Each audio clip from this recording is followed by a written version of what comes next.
Everybody to this. I'd like to welcome everybody to this evening's town board meeting, town of Amherst, Monday, June 24th, 2024. We're going to begin this evening with a Pledge of Allegiance. If you'd please rise.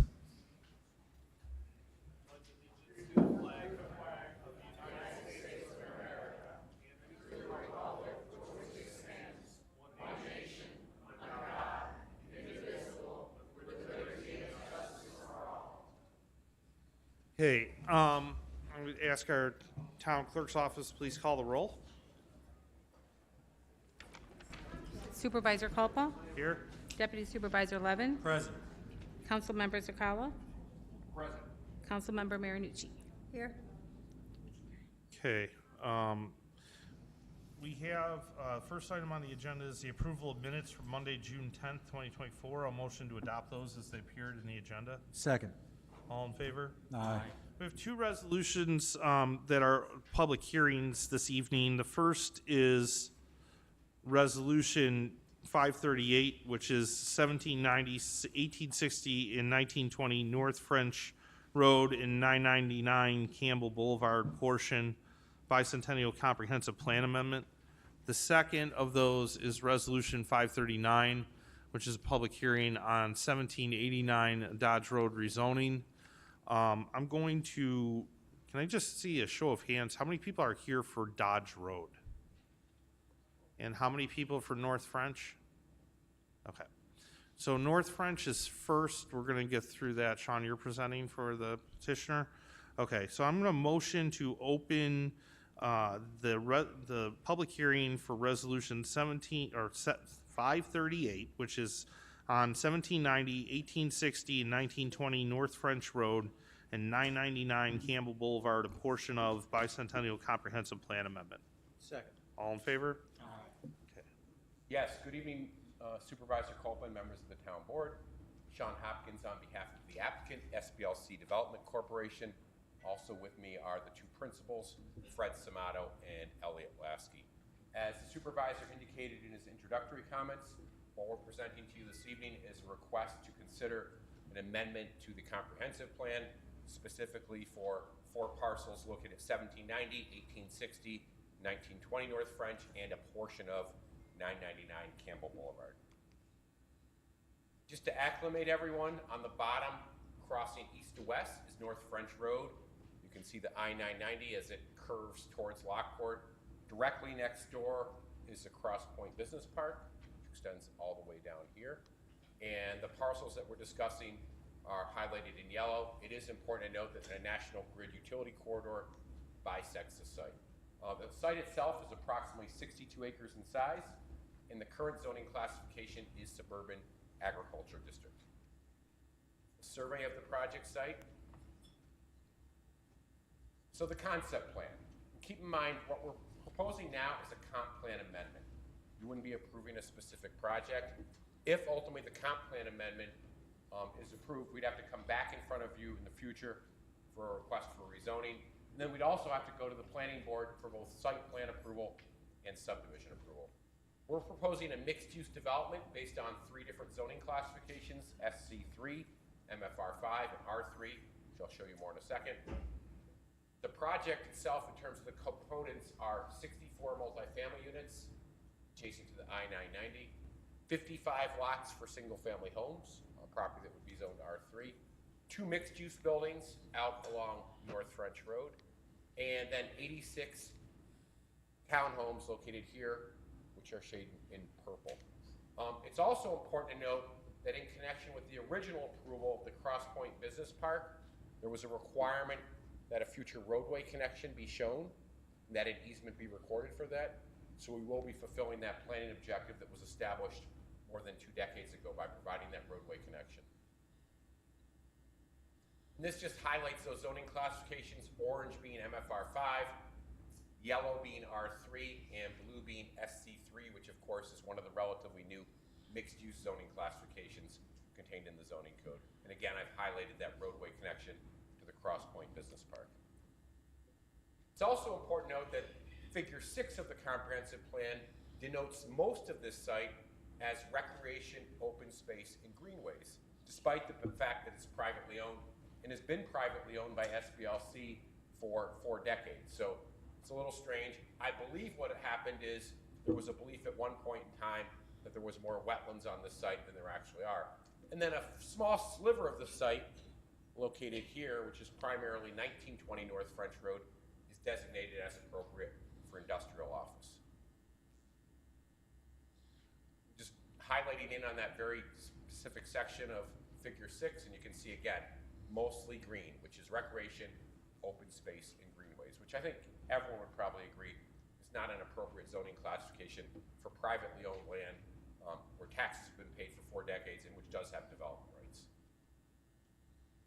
Figure 6A of the comprehensive plan denotes those areas which are appropriate for mixed use. It is important to note that directly next door to the east, this board previously did approve a comp plan amendment and a rezoning to accommodate mixed-use zoning classification on that property for a multifamily project, which I believe was approved by Uniland, but yet to be constructed. And that is literally directly adjacent to us.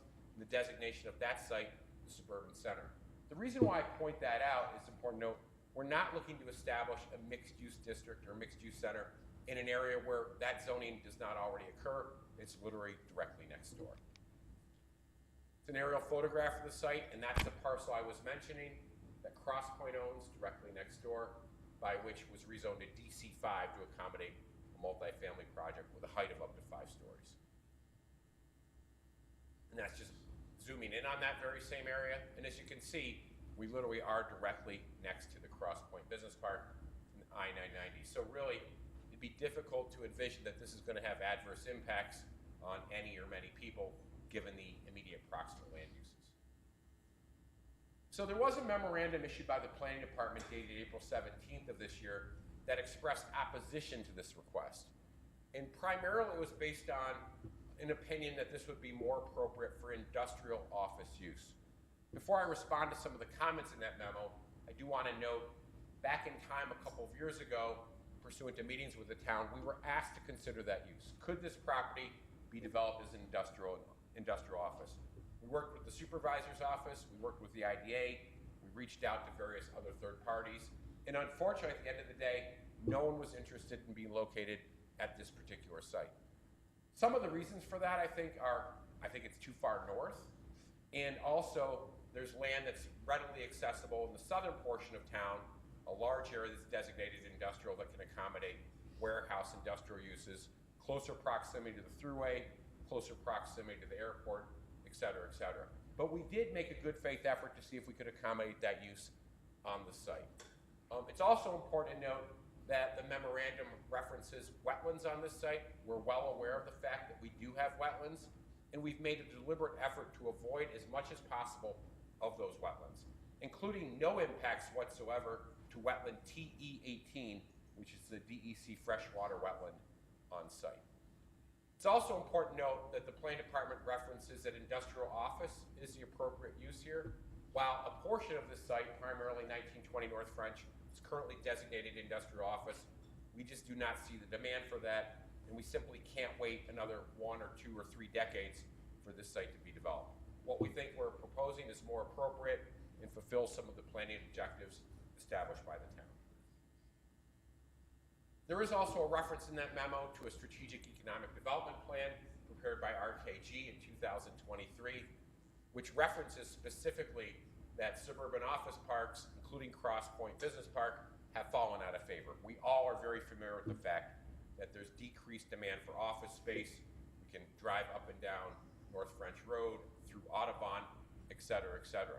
So they have a ton of space there, and they also have a lot of buildings that could accommodate redevelopment for warehousing, industrial uses, et cetera. We think that would be more appropriate if there's going to be such uses in that immediate vicinity.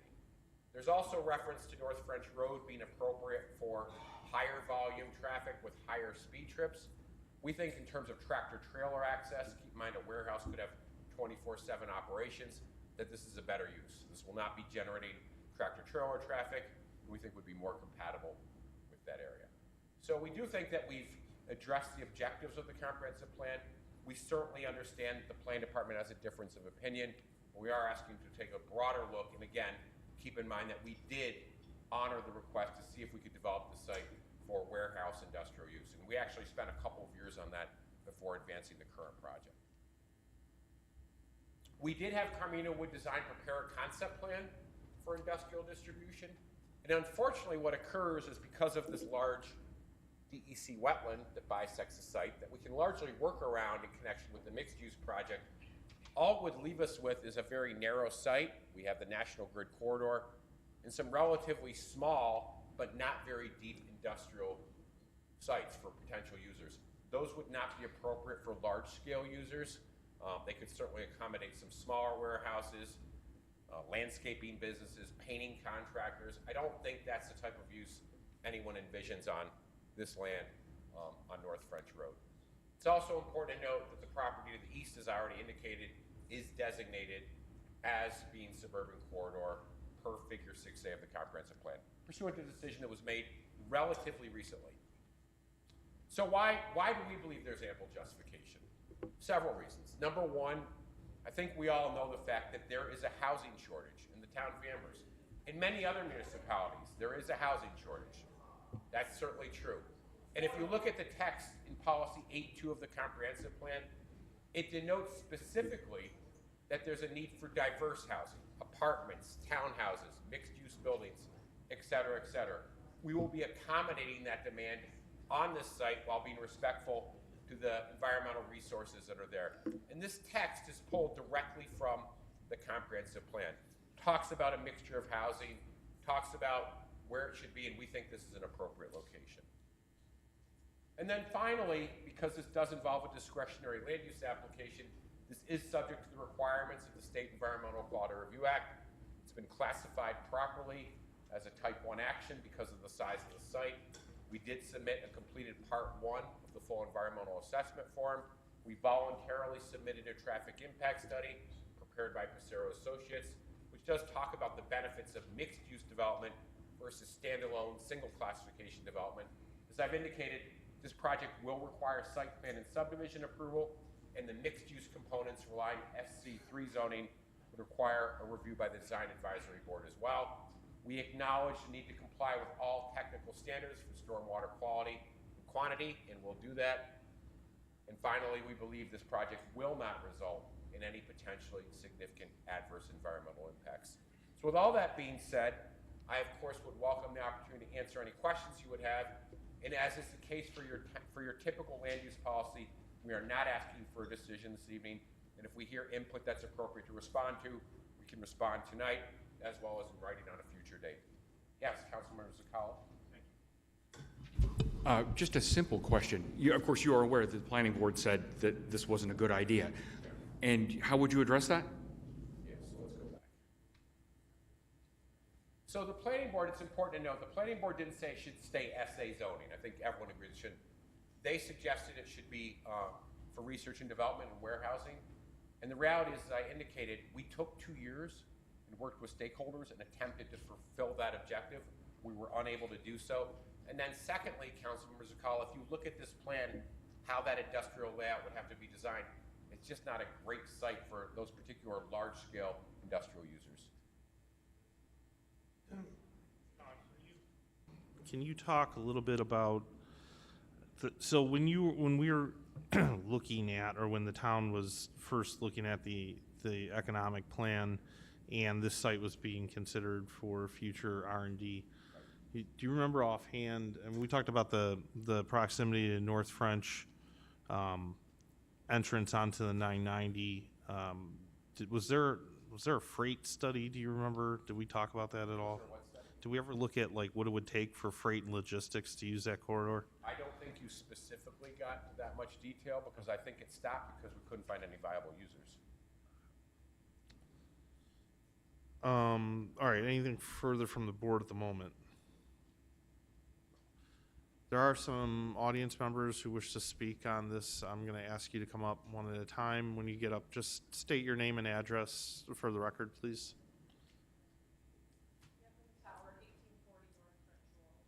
I'm sorry, can you say that one more? Can you speak into the microphone? Sure. Yeah, perfect, thank you. Kathleen Towert, and I reside at 1840 North French Road. And so what our concern is first of all, when this property was purchased by us in 1991, we bought the property because we wanted no neighbors really and privacy, but close access to the 990 and different things. And we already have a hard time getting out of our driveway at certain parts of the day. Where's this traffic gonna go? You can't widen North French Road right now unless I lose part of my property or somebody on the other side loses part of their property. And I don't wanna sit on traffic and wait a half an hour to get into my driveway. Also, I don't wanna have to put a fence up around my yard. I own almost 3 acres of property, and I have a dog that is trained to stay on my property. So if you're gonna now building homes right directly next to my house, I'm sure I'm gonna have to figure out something there. It's just not doable, and I don't feel like every single green space in Amherst needs to be utilized for housing or a building. So, Thank you. Well, my issue's always been that, I'm sorry, Sir. can you state your name and address, please? okay, I'm Joel Toward, 1840 North French. The problem is I moved in there many years ago, 35 years ago, and I noticed that I was in wetlands. I'm in wetlands all around me. So I tried to build an addition onto my property, and I had a real hard time doing it because of the wetlands. So I went down to get a permit in the whole 9 yards, and I've asked them, why are you protecting the wetlands? For what reason? You kill all the deer, you kill every raccoon, you kill every geese. I don't understand what the wetlands are about. If they're protecting wetlands, why aren't we protecting the animals? Not in Amherst, you're killing all the animals. And I've seen it over and over and over. Bait and shoot, still going on behind my house. I'm against that. I mean, really? There's not that many deer. They pretty much wiped everything out. Now they're coming in to build homes. It's like, so we're kind of like being forced out. Okay, so they can build on wetlands, but I can't. So I'm kind of a little upset about that. So I'm just think it's a terrible idea what they're doing, and what am I going to put up with 5 years of them running dump trucks behind my house? All the dirt that I got to breathe. I mean, they had, in that lot next to me, they had a guy breaking rocks. Some contractor was in there crushing rocks, which went into my pool. And I never said a word. I'm not a person to complain, but I think I need to stand up. Thank you.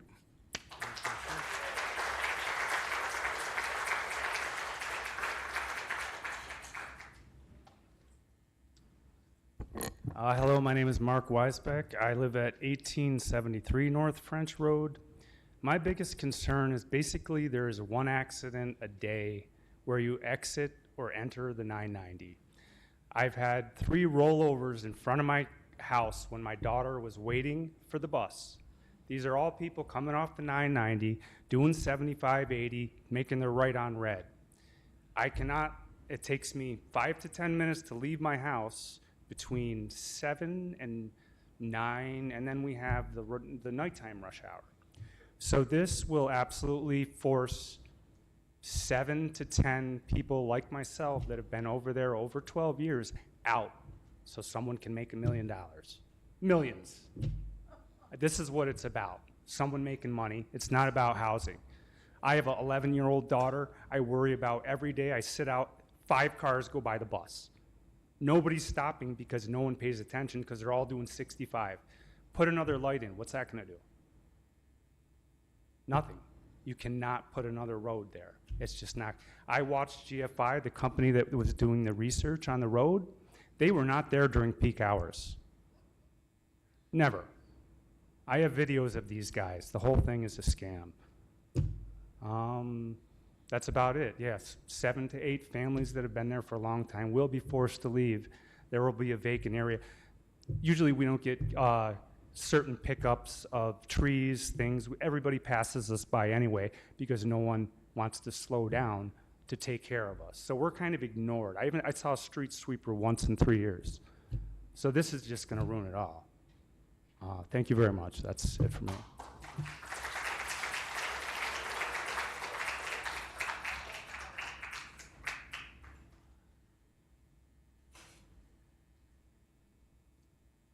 Tom Weisbeck, 48 Drawbridge Court. Now, can you put the, back to the one where they had the transmission lines from National Grid, Magamohawk? Tim, can you go back to the site plan? It's the second slide. Transmission lines. The survey or the site plan? Oh, let me take a look, please. I appreciate it. Right there, right? You said there's a transmission lines right here. there? Yep. Okay. So that's probably 115,000 volts. Right there. So, but what I'm looking at is from your planning board, what they recommended. You must know what they recommended, right? They voted against that. So, Mr. Hopkins, you said they've been waiting for years to develop this land? Well, they should have not bought, my personal view, maybe they shouldn't have bought it back then. They should have just let it go to someone else. Sell it. I mean, we don't need that in that area. It's already, these people are already complaining about the traffic. And you guys, the planning board, accept the planning board, move forward. Nothing against you, Sean, but, you know, they have to sit on another for 20 years, maybe.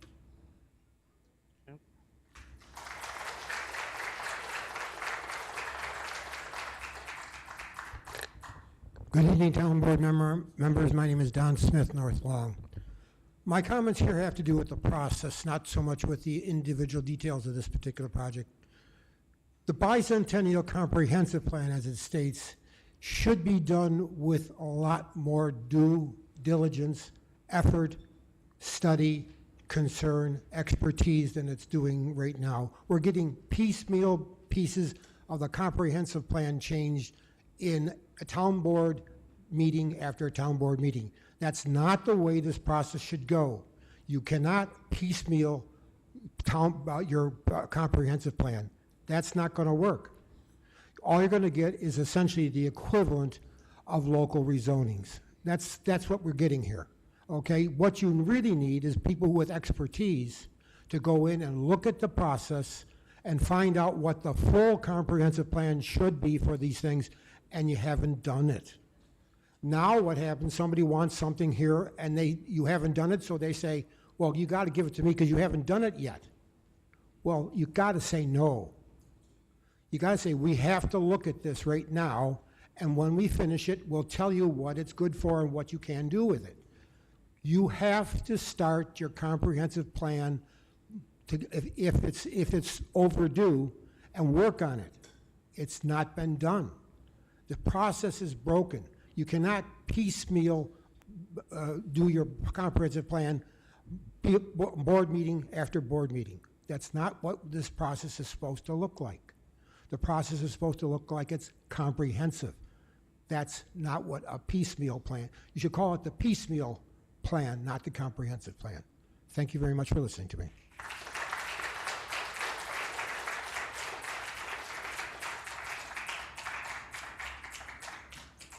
Anybody else?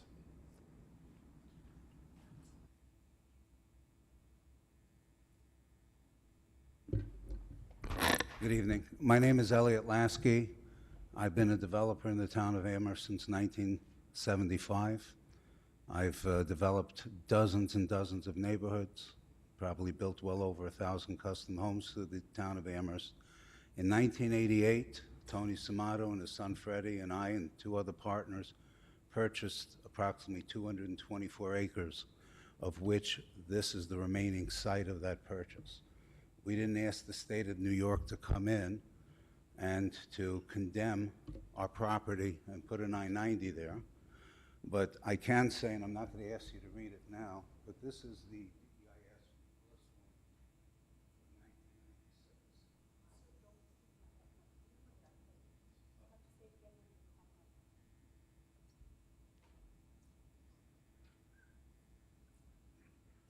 I just delivered the DEIS from Course Point in 1996. So if there's a question why the original comprehensive plan showed our land as recreational, it is because, and I don't know if it was intentional or negligent, but the Cross Point DEIS identified all the property to the west, which was our property, the SBLC property, as wetlands, and that's not correct. We have done a wetlands delineation. We presented it to both the state DEC and the Army Corps of Engineer. We sat with the supervisor, I don't remember when, gave the PDFs and files to the planning department to see if between the wetlands and the narrow site and the Niagara Mohawk electric line, or not National Grid electric line easement, if there's a viable design for R&D. And everyone agreed there is not a viable design.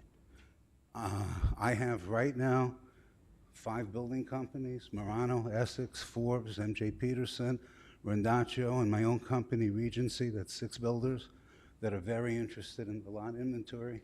There's almost no place left to build single-family homes in the town of Amherst. We've just about run out of land. Samato and I have owned this land for 36 years, and we've paid taxes. It has not been ripe for development until just recently. And the very act that the town board rezoned the Uniland to multi-use is a verification that the R&D is not viable and doesn't work. We feel the planning board's recommendation is not the proper use for the property. And it would basically be taking our land because we're not going to find someone. Uniland has been sitting 30 years, 26 years in Lancaster with an R&D piece that I originally had R&D and rezoned to residential. We sold out. They don't have one parcel zoned. The demand is not there.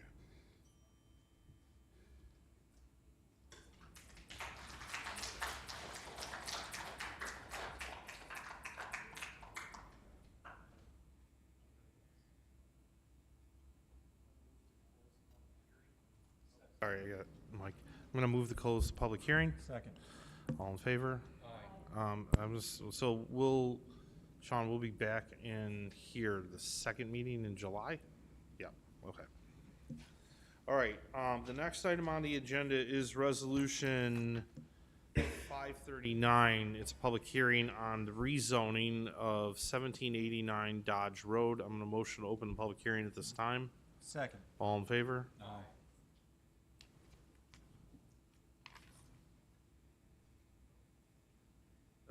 Before Sean starts, I just want to make sure to remind everybody. So this was subject to a public hearing a couple of years back. The town at the time decided to take on a fairly comprehensive study of SA parcels throughout the town. We're just nearing the conclusion of that work. It's prepared by Collier Planning, formerly Bergman.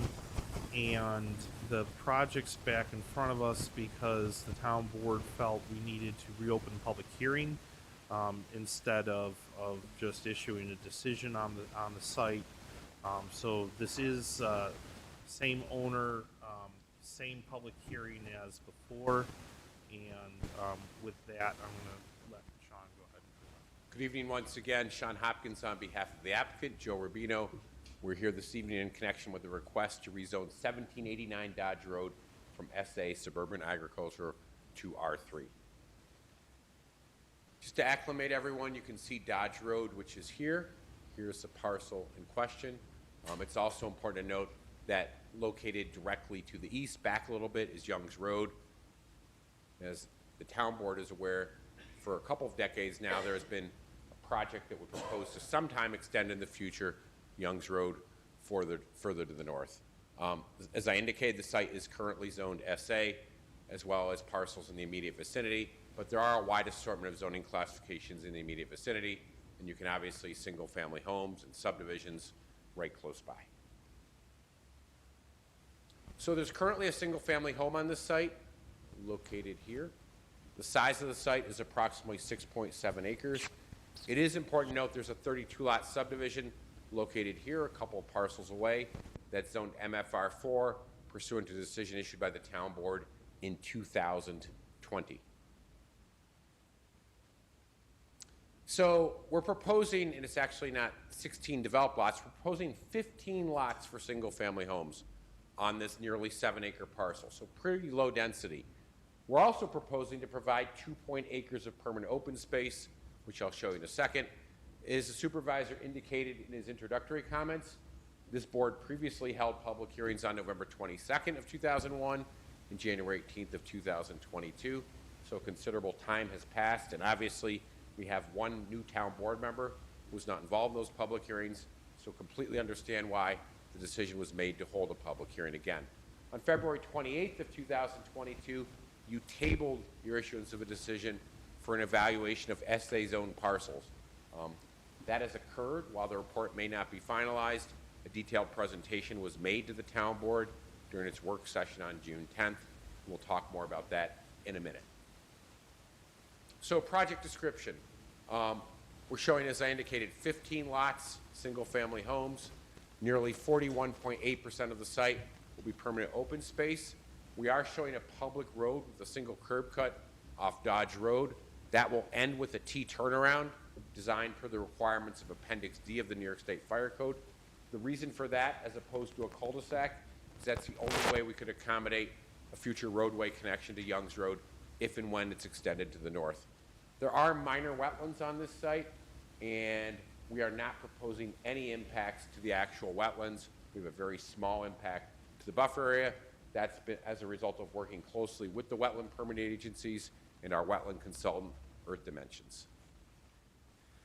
So this is the concept plan for 15 single-family homes. It's been modified a little bit, which I'll explain in a second, but you can see what we're highlighting is substantial green space along Dodge Road, where we originally had lots, 20-foot buffers of green space along the edges, and then a large permanent open space area on the back. The actual location of the wetland is approximately here, and the adjacent area does extend onto the project site. The original concept plan that we presented to the planning board on February 18th of 2021 actually showed 2 frontage lots, which would be typical of any residential subdivision in the town of Amherst. However, based on input that was received and a feeling that that has a rural character or rural area, despite the fact there's ample development in the immediate vicinity, we actually eliminated those 2 lots and replaced them with a permanent open space buffer, which we think really is a great enhancement. Then we went obviously to, that's basically the same plan. So in a concept plan we presented on June 24th, we showed green space along the edge, fencing along portions of the property to the north and south for the benefit of the nearby property owners whose homes are generally closer to Dodge Road, that 20-foot of green space, and then that large green space in the back. We've also agreed that we would plant evergreen trees within the permanent open space areas that are closest to the 2 adjoining property owners at 1815 Dodge Road and 1765 Dodge Road. So we took this a step further in terms of the permanent open space. We worked with Bob Walter, licensed landscape architect. We worked with the planning department, and he came up with a very precise design for that permanent open space. And what we're showing there under the current plan is a wood 2-rail split rail fence along the entire frontage, approximately 406 feet, which are these blue areas. 6-foot board-on-board fence along the relevant portions of the north and south, which are here, with lengths of 250 feet and 320 feet. Preservation of a lot of mature trees. There are some substantial mature trees along this frontage. We're going to do our best to leave those. And then very extensive new plantings, consisting of 25 new trees, 3 types, and 74 shrubs, 6 types. So we're going to really green up the front portion of this site. I'm not aware of any other residential subdivision in the town of Amherst where someone has sacrificed 2 lots and instead infilled those with green space and substantial landscaping. These are photographs of the Dodge Road frontage today. And again, just to indicate there are some substantial trees. And as a result of Mr. Rubino agreeing to give up those 2 lots, to a large degree, we can keep those trees in place. Let's look at Dodge Road frontage along the south. You can see there's a series of evergreen trees, which we should be able to preserve. Dodge Road north, so that's looking back. You can see the house. That's the view to the northern portion of the site where we have permanent open space as well. You can see it is a manicured yard today, but there is some substantial green space and vegetation along the property line. That's an aerial view of the photograph, aerial view of the project site. This being the existing house, this being the frontage. Development is largely limited to that area, which is already a yard, and then we're preserving the back of the site as permanent open space. You can see those mature evergreen trees that line the frontage, which will be in those areas where there's permanent open space, and some of the other mature trees that we will be able to preserve as a result of Mr. Rubino's willingness to give up 2 lots. It's a color concept plan that we presented to you during the public hearings held in late 2021 and 22. Again, shows that green space. That's the color rendering of that buffering that we're proposing. You can see the split rail fence, the substantial landscaping, preservation of the trees. This is literally meant to be almost a literal representation of what that will look like. The goal would be that as you drive by this site, it would barely be noticeable in terms of there being a residential subdivision. And I think we can accommodate that goal. And then after the public hearing was most recently closed, we did make some modifications based on some discussions, I think specifically with the supervisor. And the concern was this, that the road went kind of like straight in and wasn't very creative in terms of the design. So we're now showing a more curvilinear road. We've made the stormwater management area a more interesting shape rather than simply a rectangle. And we can accommodate that request along with the permanent open space with this. That will also enhance the character of this site by not having a straight road. And again, here's a T turnaround that's being installed and would allow a future extension to a northerly extension of Young's Road. This is what we're trying to avoid. So this is an existing subdivision located on Casey and Young's Road. I think anyone who's driven to the end of Young's Road has probably seen it, where you have lots of houses that are probably pushed a little bit too close in terms of the side lot line to the street, with decorative fences that are made out of vinyl, not wood. We will be avoiding that. Again, instead of these 2 homes, we will have permanent open space, preservation of existing vegetation, and then enhancing that vegetation per a plan prepared by a licensed landscape architect, Bob Walter, that reflects input received by Jeff Sikowski, the town's landscape architect. So this is not what we'll be proposing, but this is an existing subdivision located in relative close proximity right here, and here's our project site. These are simply meant to be sample home elevations. Mr. Rubino has built homes throughout the town of Amherst. Perhaps the best example would be Rubino Court off Worley Drive. We know there is substantial demand for single-family homes in the town of Amherst for many reasons that have been discussed again and again during many meetings held by this board. So we're going to satisfy some of that demand on this site. So why do we think this should be approved? Number one, it's quite clear that this request is consistent with the adopted comprehensive plan. Specifically, Figure 6A of the comprehensive plan, which is the town's future land use map, designates this site as appropriate for single-family use, which is this yellow area. Not surprisingly, suburban agriculture at this particular location on this segment of Dodge Road does not make a lot of sense, obviously, given that primarily the designation for agriculture is up north, closer to the creek. We do think there are benefits here in terms of infill development. This site is already serviced by water, sewer, electricity. All of that will need to be reviewed and verified and approved during the subdivision approval process. We do think it does tend to change or improve the balance of uses and meet a specific demand in the town, specifically for new housing. And I did mention that on February 24th of 2020, you did approve a subdivision in close proximity based on MFR 4A zoning at 1695, 1701, and 1721 Dodge Road. So, as I indicated, on June 10th, there was a presentation given by the consultant that's been hired by the town. In one of the maps that they presented was their zoning analysis for this area. That area, which is called the South Amherst Geographic Area, Map 3, just to acclimate everyone, North French being the northern boundary of this particular map. And that map, Map 3, denotes this site, which is noted as Parcel 208, as appropriate for R3. So basically, it's confirming the accuracy, the validity of the town's adopted comprehensive plan. The SA is not appropriate here, and R3 is. So we don't need to rely on this. I think we can rely on the comprehensive plan that exists today. Obviously, that zoning analysis is much broader in scope and could have changes in terms of policy. But for this particular site, it's been designated not only in the adopted comprehensive plan, but in the proposed SA zoning analysis as appropriate for R3 with the residential subdivision. In terms of the comprehensive plan itself, the text goes on and on why this obviously makes sense and is consistent. Again, page 321 talks about single family at a density of 2 to 4 units per acre in that classification. We're well within that. Talks about the fact that this is an appropriate use for residential development. Our density is all the way down to 2.24 units per acre compared to a range of 2 to 4 units recommended in the R3 zoning classification. As I indicated, we have 2.8 acres of permanent open space, which constitutes 41.8% of the project site.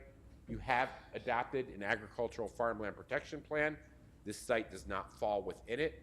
Those areas are generally designated to the north of here. We are not located in Erie County Agricultural District 17, so we do think quite clearly SA is not appropriate. While there are areas that should be zoned SA, this is not one of them, and R3 is. Again, that's not our opinion. That's the opinion of the adopted comprehensive plan and the town's zoning consultant. Again, want to highlight that rezoning that was approved at 1695 through 1721 Dodge Road, and also point out the fact that you can see we are surrounded by residential development on parcels zoned CR3A, R3, MFR4A, et cetera, et cetera. So this is not anything out of the ordinary in terms of the use that we're proposing for that particular project site or that area.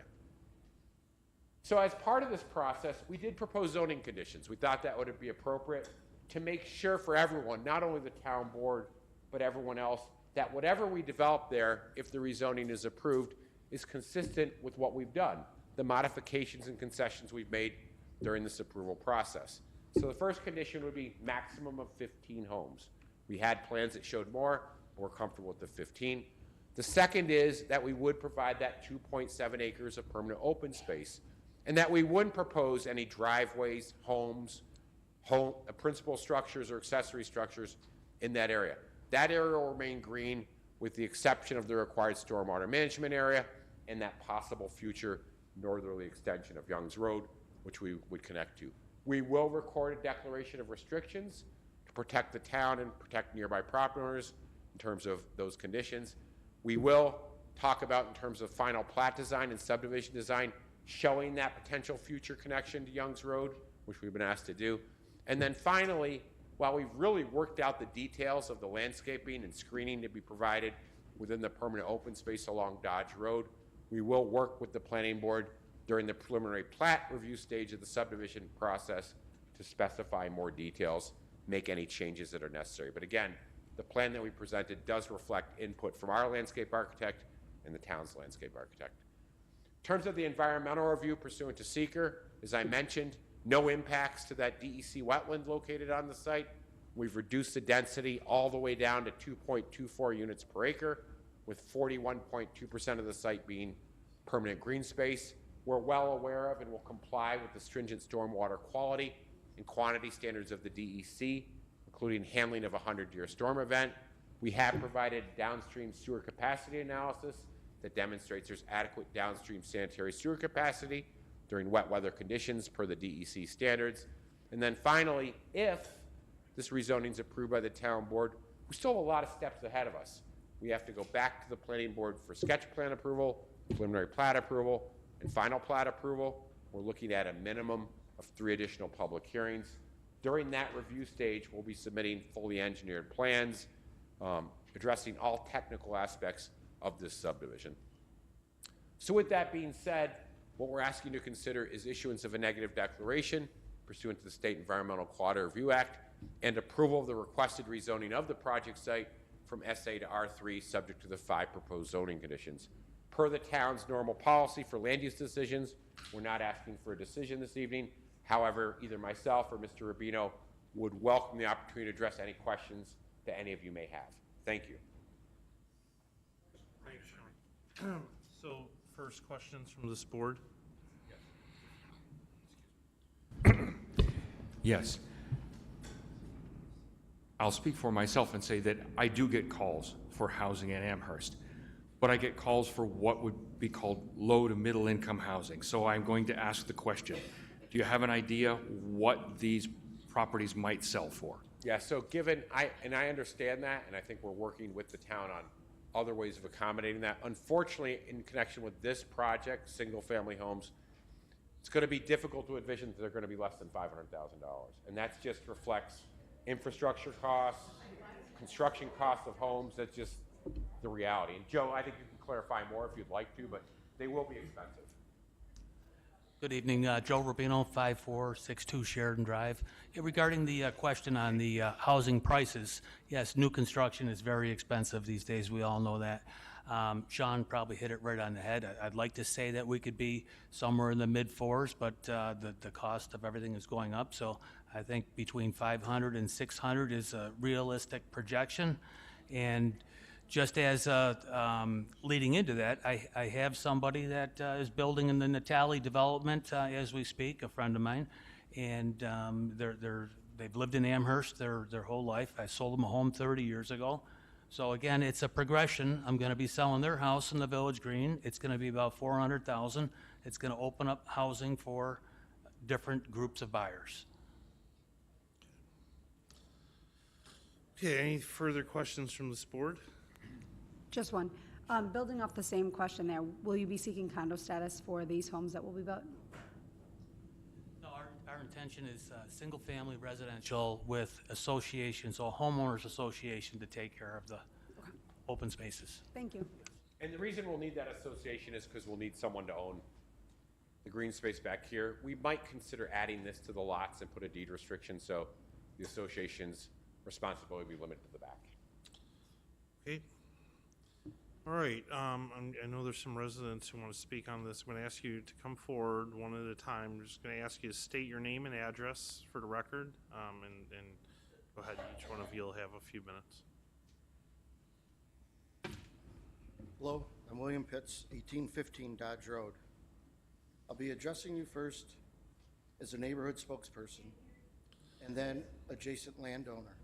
Sir? Yep, there you go. Try this. I'll be addressing you first as a neighborhood spokesperson and then the adjacent landowner.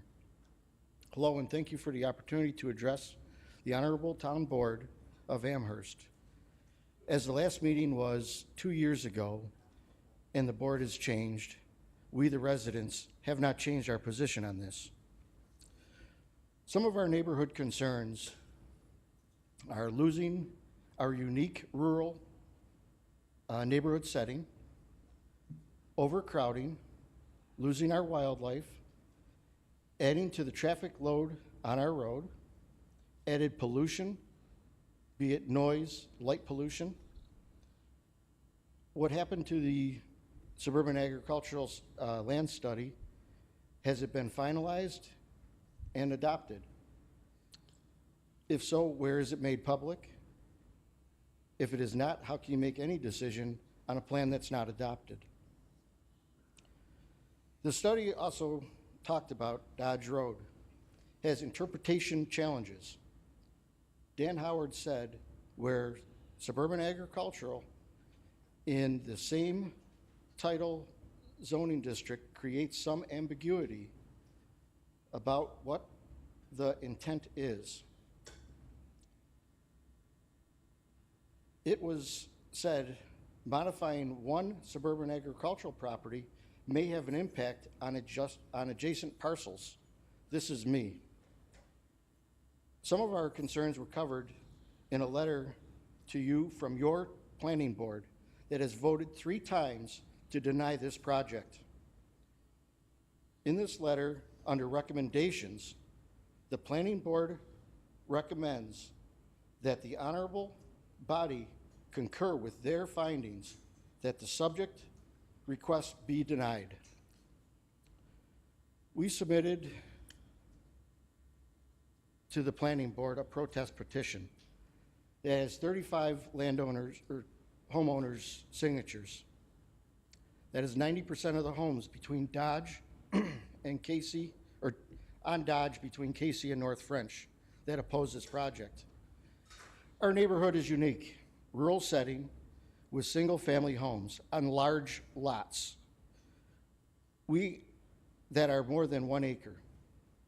On the east side of Dodge, homes are sitting on even larger lots. Many are 2+ acres. I myself own 4.5 acres. In the neighborhood, we have neighbors that have gardens to grow their vegetables, flowers. We have ones that grow enough produce in their gardens that they have a stand out front of their home. We can just walk down the street and buy from our neighbor. Some have chickens. There are others that have other animals, pigs and a cow. I hope you can picture we do not live on top of each other like they do in a village or in a city like Buffalo. We have space to do our own thing. This is why we live here, and many of us have lived in our homes for many generations. Again, think about the residents that have lived here 20, 30, 60+ years. Support the town with the pride of our homes and our tax money. This part of Dodge has Williamsville North and Casey Middle at one end and Dodge Elementary on the other. When the school is in session, Dodge gets busy. It blocks off traffic so that way people can pick up and drop off their children. It is hard for neighbors to get out of their own driveways. This is without all the new building like Miller's Crossing and the Essex debacle. Mr. Culpa, you have said to me directly, our neighborhood has a unique setting. I was talking with a member of the planning board and was asked, what is going on with the development down the road from you? They said all their lots were sold. Over a year into that project, not one house was built. They said there was a training, they told me that they had a training down the road about developments and asked me how this was allowed. It is too close to the creek. It has issues for fire and snow plowing. It doesn't fit your area. My simple answer was, you tell me, you voted for it. Mr. Rubino's project with 15 houses would add a minimum of 30 cars to add to the congestion, and it's good. Building 15 houses on 4 acres of land, which does not work out to a density of 2.23 houses per acre. It's simple math. 15 divided by 4 equals 3.75 houses per acre. That is what they are building on. I myself am 0.22 homes per acre. Many of my neighbors are 0.81 to 0.33. The average without my property is 0.678 homes per acre. With this overcrowding, what about the wildlife? Where do they go? We have many types of wildlife that depend on that space for natural food that the land provides for them, shelter, and homes. There is to be a storm management area on this site. We have a mosquito problem in Amherst. This looks like a great breeding ground for some more.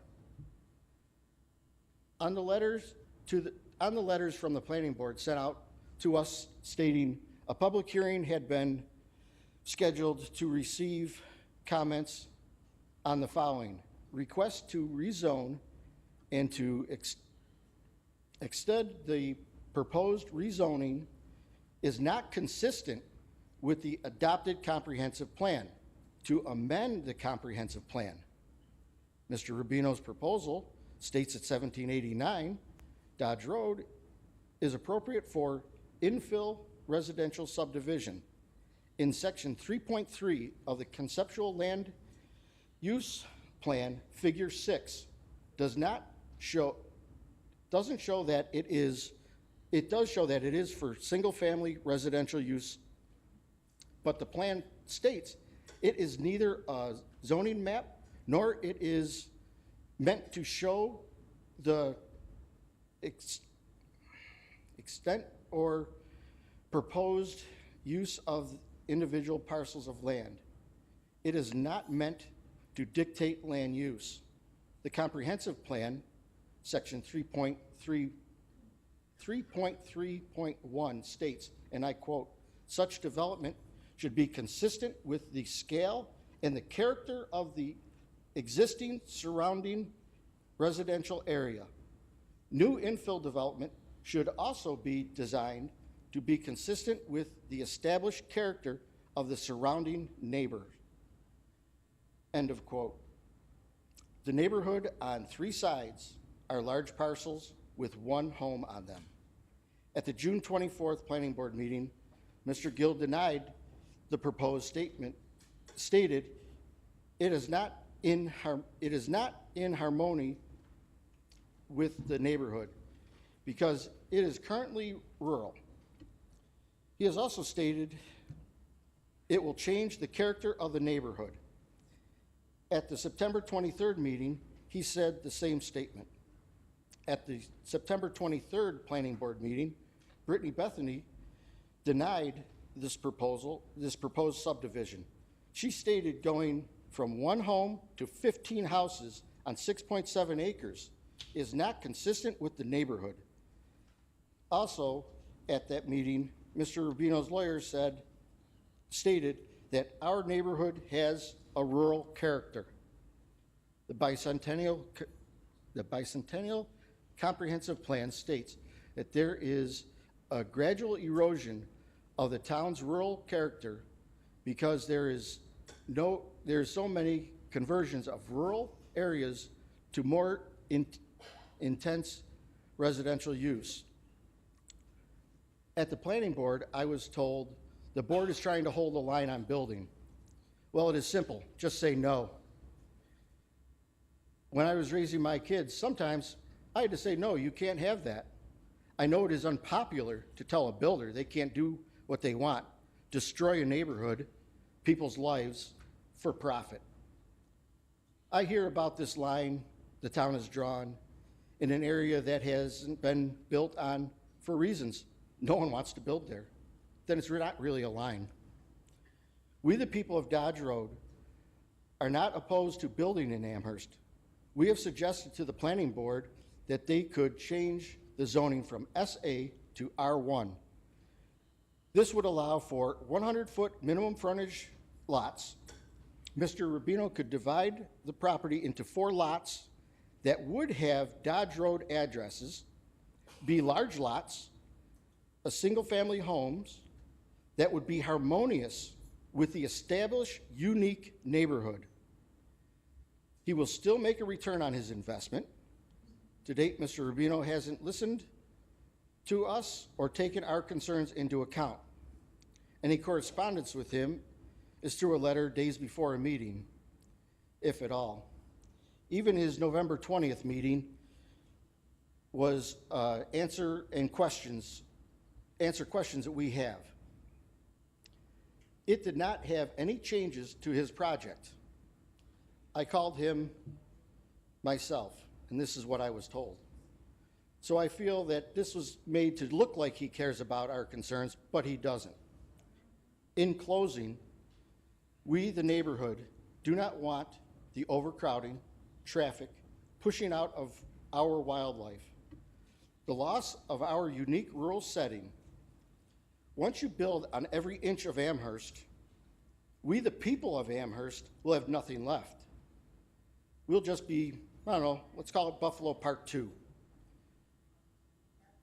We ask for transparency in the decision process. Remember, you, the town board elected by the people, work for us, the people. You are to do the work of the people, not push your own agendas. You are to look out for us, residents, taxpayers. 90% oppose this colossal atrocity. we ask you to concur with your own planning board and deny this subdivision yet again. Now, as the adjacent landowner, my grandfather bought my home in 1953, moved out of Cheektowaga so he could have space to raise his family, have his chickens and sheep. My father brought it from him when my grandfather's job took him to Erie, Pennsylvania. After my father's passing, it is now mine. For 71 years, my family has lived in that home. We have only ever had one neighbor to the right and one neighbor to the left. I was told I couldn't build a barn within 100 feet of the flood plan. So how can he build houses within 100 feet of this? I have questions, and to date, Mr. Hopkins hasn't answered them. When it gets to that point, we go back into our standard talking points. I want to know what type of remedial studies has taken place: wetlands, traffic, noise, light pollution.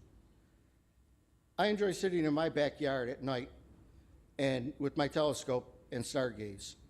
With 8 new houses shining lights in my backyard, that won't happen anymore.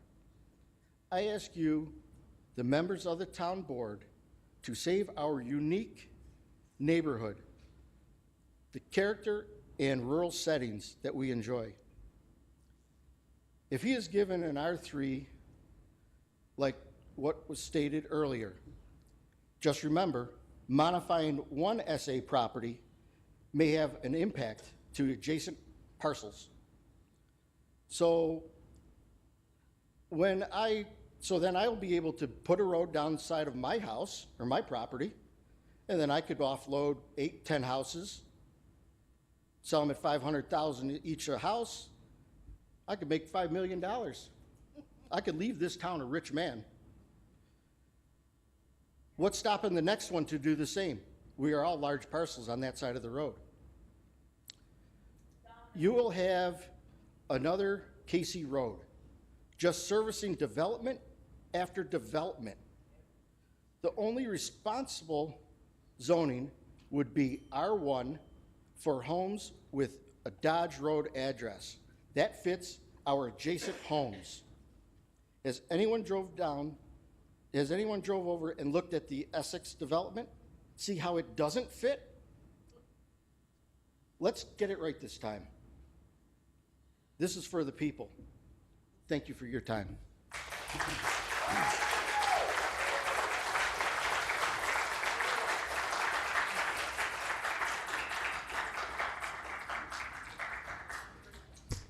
Cheryl Anastasia, 1860 Dodge Road. Thank you for allowing us to speak tonight. We really appreciate it. I moved to 1860 Dodge Road in 2000. I came from the armpit of Niagara Falls and simply love Dodge Road. The ambiance, the cleanliness, the countryness, the space, the land. I have 1.29 acres with a front of 120 feet, angled to 80 feet at the back. This is one of the best decisions I've ever made. My neighbors are terrific. It's peaceful. I renovated my property and am simply in love with what I've created. I walk down the stairs every morning and I'm so grateful and appreciative of what I've achieved. Life is good. I'm here to protest the rezoning of Mr. Rubino's property at 1789 Dodge Road. When I purchased my property, the realtor made it clear, due to zoning, I would never be able to put another house at the rear of the property. At closing, I was told once again I would not be able to put a second house on my property, even if it was for my family. Why is Mr. Rubino afforded this opportunity to rezone? Why is a developer who doesn't live on the property allowed to have the law changed for profit? Our neighborhood, and my figure's a little different than Bill's, our neighborhood from 1875 Dodge through 1721 Dodge, it pierces through the Fiegels, there's 15 homes on 29.40 acres. It averages out to about 1.96 acre per property. And I'm, Mr. Hopkins, When you said the subdivisions on Dodge, I'm talking actually Dodge Road. The subdivisions are like behind and around our neighborhood. Let's see, presently there are approved major developments going within 1.3 miles of my house.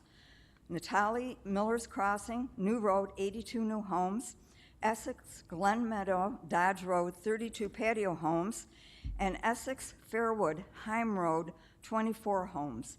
These developments, there's 138 homes, these are all approved and ongoing, on 15.5 acres. That's approximately 21 acres per property. 1789 has proposed 15 houses on 6.7 acres using the 2 acres as a buffer. That's about 0.31, and I don't know why our figures weren't the same, but by the way, 1789 Dodge is 2 houses away from Essex Glen Meadow, 2 subdivisions away, buffered by 2 properties. It's mind-blowing. It's mind-blowing. And I didn't even know about the Essex Dodge until the sign went up. It was like, what? These subdivisions are quite different from the existing 1.96 acre per property, clearly not keeping with the flavor of the neighborhood, the reason we are here.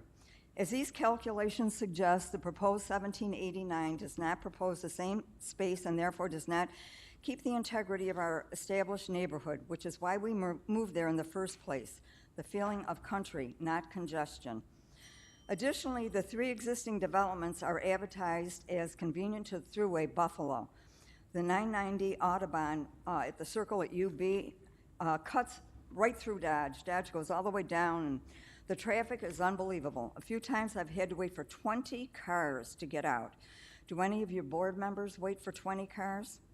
It will only get worse when the completion of the minimum of 276 vehicles are going through, and that's the 138 approved residents with 2 cars. It's probably be more. Us concerned residents didn't move here for the convenience. We moved here for the country-like setting. For some of us, it's families' homesteads. Speed limit at my house is 35, but they're whizzing by at 45 to 50.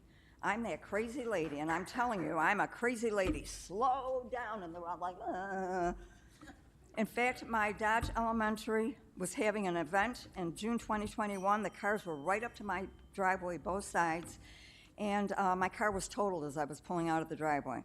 He wasn't going 35 from the 25 school zone. He was flying. I foresee many issues with the 138 new families: school availability, sidewalks, safety, traffic, garbage, including cigarette butts being tossed onto my property, which I now notice as I mow. These are city issues encroaching our suburban hamlet values. These homes are being built, are gorgeous. The anchor property at Miller's Crossing, it came to me on Facebook, $846,000. It's certainly not within our, and it's a beautiful house, it's gorgeous. Certainly not within our humble reach. Property assessments being raised, creating higher taxes is a reality now in place. We've all had our adjustments. What's next? High-rise apartments? There's 3 developments with 138 parcels within a little over a mile from me. When is enough enough? I implore you to vote down the rezoning of 1789. Thank you.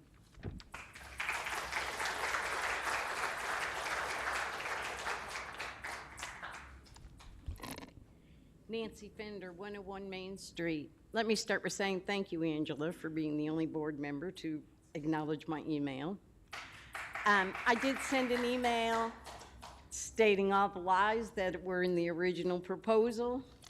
And I moved, 6 months ago, I moved from North Carolina, and I wanted to move to Amherst. But the tax increase has made rent impossible for someone on a fixed income. During the SA land study presentation, we were informed that their recommendations were based on the BCP and Farmland Protection Plan. According to BCP 3.3, which shows 2 tables for this conceptual land use plan, in 2020, there was 3.6% of the land was being used as farmland. Table 2 says you wanted to increase to 5.2%. Y'all have already given away 16 plus acres of great farmland to Essex Homes. Now another developer wants to take an additional 5 acres? This 5 acres is great farmland. In fact, when my parents had their house built directly across the street 60-plus years ago, there was a huge barn on the south side of the house because it was a farm. Dan and Molly both said they used the BCP as their guidelines, and a subdivision was denied by the planning board 3 times. Yes, I have followed this all. I have been following you for 6 years knowing I wanted to be here, so I've seen your board meetings. The study recommended using rural or agricultural zoning when changing an SA property to reflect adjacent properties. The adjacent properties are all at least 1 acre lots with 1 home. R1 zoning should be kept on this 5 acres. I, along with 90% of the residents between Casey and North French, are against a subdivision. 4 homes with a little over 1 acre each and 100-foot road frontage on Dodge is enough, not 15 homes in a subdivision on 5 acres. That would be like having a tray of apples and throwing 1 orange in the middle. The subdivision doesn't belong. Molly stated that rezoning should be based on geographic area, context of the parcel, current lot sizes of adjacent parcels, and the character of the area. That character is rural. A place where kids can play, dogs can run, wildlife can be protected, and people can grow their own vegetables or fruit. She also said modification of R1 from 200 feet to 100 feet width fits perfect in keeping with the characteristic of the area. 4 houses. BCP recognizes agriculture as a land use. This 5 acre is great farming land, even though the original stuff said the soil's no good for farming. I understand there are interpretation issues with this land. The interpretation issue is the developer wants a subdivision and the residents say 4 houses. Based on the BCP, agricultural property should be preserved. The character should also be preserved. 90% of the residents want that rural character to be preserved. Let's keep Dodge Road rural. Don't allow any more developers to come in and destroy that character. A subdivision doesn't belong there. Please tell the developer no. Allow only 4 houses with 1 acre lots and 100-foot road frontage on Dodge. Thank you.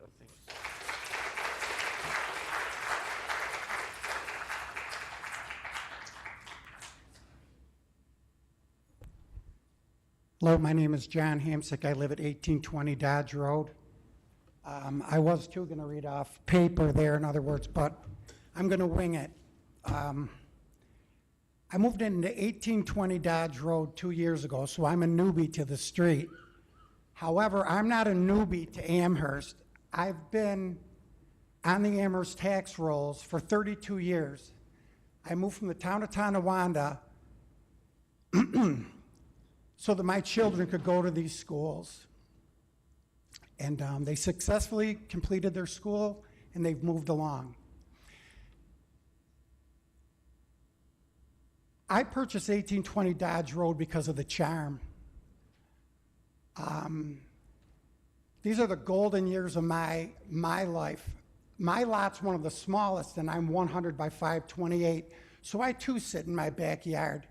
I don't have a neighbor except for the deer, the bunny, the rest of the wildlife that climbs through my yard. My father gifted me a piece of property when he passed away, and that was on Grand Island. And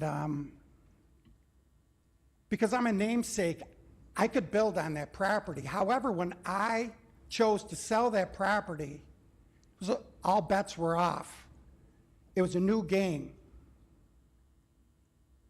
So I went to each neighbor, and rather than sell that for personal profit gain, I knew what my father would want me to do. I sold it to the 2 neighbors. I made a few dollars, not a lot, but I get it. I've been in the building trades for some 39 years, so I understand. I know some of the largest parcels of property that have been sold and the owners of them.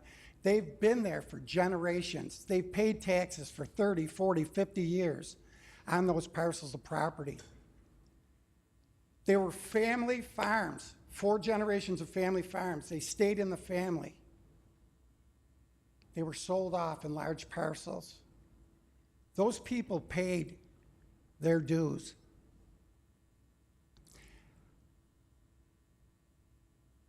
There was a sign on the front of that. Mr. Rubino and I have common friends. He doesn't know that, but it was only out for like 3 days. Then that property was purchased by Mr. Rubino. I think it was $385,000. Now, I'm not a wealthy guy, but when the town votes this down, Mr. Rubino can look me up and gladly sell this property back to me, which I will give to the town, and we're going to keep it green space, just the way it is, just the way it sits. I'll give that property to the town, and you can make a park for the children. I have grandkids now. They need a place to run around. So I moved from the town. Now I have grandkids that need green space. I get it, but not on this street. That subdevelopment at the end, I drive by it every day, and it doesn't fit one bit, and I get it. We're all in this game to make a few bucks. However, we're being taken advantage of here because I feel like I'm going to talk on deaf ears. I turned into my father. I'm going to say what I want to say, and you're going to do what you want to do anyway, right? Because that's just the way it works, and I get it. It's not what you know, it's who you know. It's how much money you got in your pocket. What? Okay. Well, I'm making sense, so you're going to cut me off? Mr. Culpa, thank you. Thank you for your time. I don't know that I am, but it is what it is. See when you vote.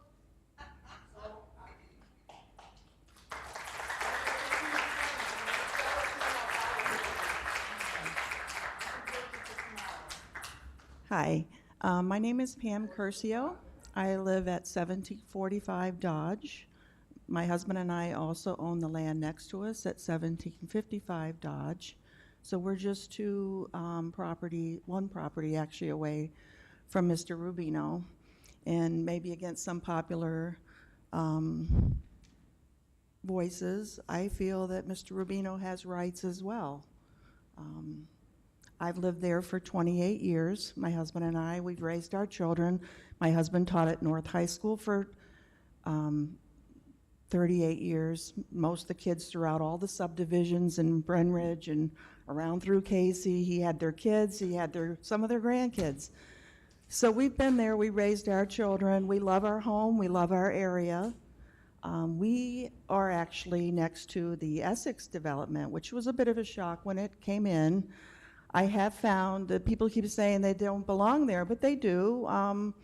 They're older, it's retirement patio homes, and some of the people that are living there actually are from our neighborhood to start. They've sold their home in Brenridge or off of Hopkins, and they've downsized, their kids have grown up, but they love the area just like we do. They want to stay, they have a right to have a place too. So, you know, I'm not good at getting up and talking to people, but I just wanted to say that, you know, other homeowners, I've watched development go in a simpler way across the street by both of my neighbors, sell off lots, and it went well. They did fine. My lovely neighbor, Mrs. Fiegel, passed away. Her children had the rights. They had rights as well. They sold off her property, and Essex has developed there. I found that, you know, they gave us a fence, and it is a change. It's never going to be the same, but I find the people very kind. They're older, and, you know, I think everyone has a right in their property to do what they decide that they're going to do. Okay.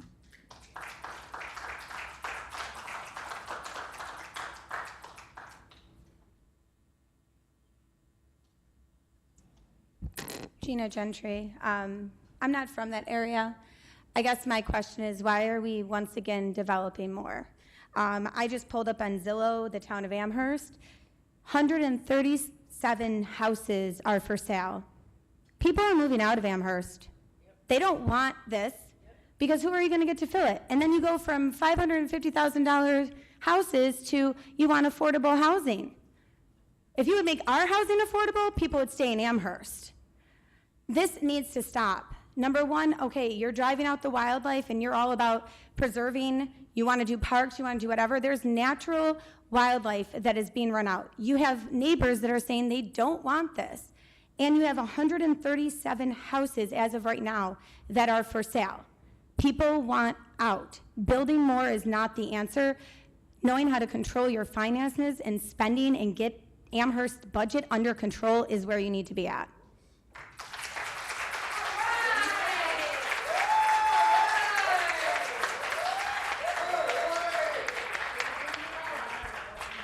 I just want to be clear, this town board's not soliciting ourselves for a zoning change. We have a request, we have to grant a public hearing, we have to go through the process. So it's town board's not building any of this, right? Okay, my name is Maria Canola. I live at 1800 Dodge Road. Thank you for hearing all of us today. This is very important to a community. Your basic, down-to-earth people. This is the reason why I moved here. I've been there for 15 years, and the whole idea of changing what was a dream to me and to all these other people is extremely upsetting.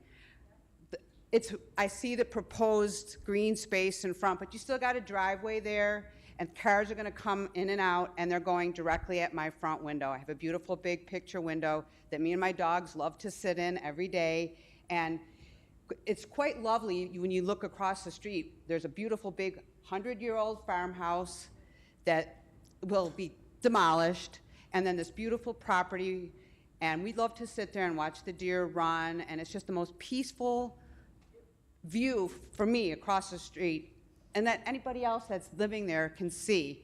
If you drive down there, it has a special feel. There's just no words to put, and I feel it's just, I don't know if it's a profit thing. I understand that there are other people that want to have homes. That's not what I'm looking at. But what about the people that are there, the people that have had this is our dream. We've been wanting to have a space. I have a medical condition. I need a peaceful environment. I can't have all this craziness around me. All this building constantly disrupts my day and my peace and everybody else around us.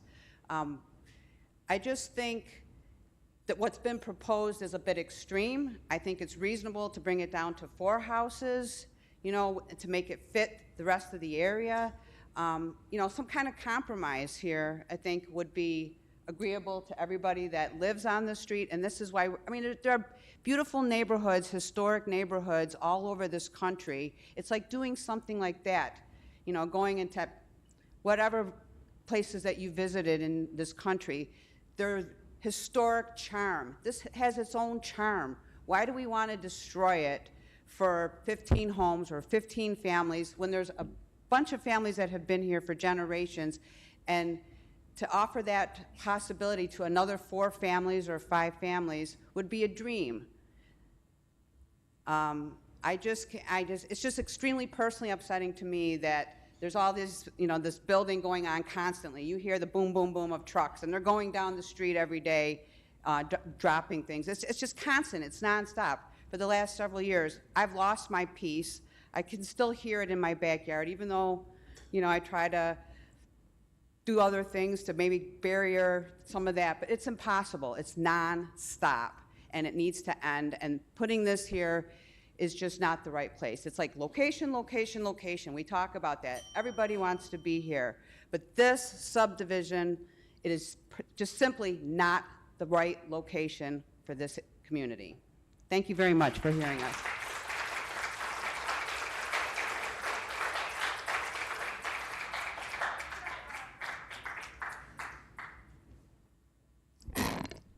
Sandy Mack, 1790 Dodge Road. I live directly across the street from this proposed project. My parents had my house built 67 years ago. They moved out here because of the peaceful country-like setting where they had plenty of space to raise 7 kids and have vegetable and flower gardens. A lot of my neighbors are multi-generational families who have lived here for years and have supported the town for decades. It's ironic that this proposal says it fits right in with our neighborhood and is consistent with the BCP. Section 3.3.1 of the BCP states that such development should be consistent with the scale and character of the existing surrounding residential areas. New infill development should also be designed to be consistent with the established character of surrounding neighborhood. This proposal is comparing it to one subdivision in our neighborhood, one that we the residents were opposed to also, but got approved anyway. Brenridge is on a road that goes behind my house. It is not on Dodge. Why doesn't this proposal compare it to our real neighborhood? 40 to 50 single-family homes on an acre of land or more. I send pictures of our section of Dodge Road. Tell me how this subdivision is harmonious with the rural character of our neighborhood and is consistent with the BCP. Our neighborhood is very similar to the rural section of Dodge between New and Transit, just north of North French Road. The BCP states that while this area is zoned for single-family development at higher densities, the pattern of land parcels does not lend itself to land assembly and efficient subdivision development.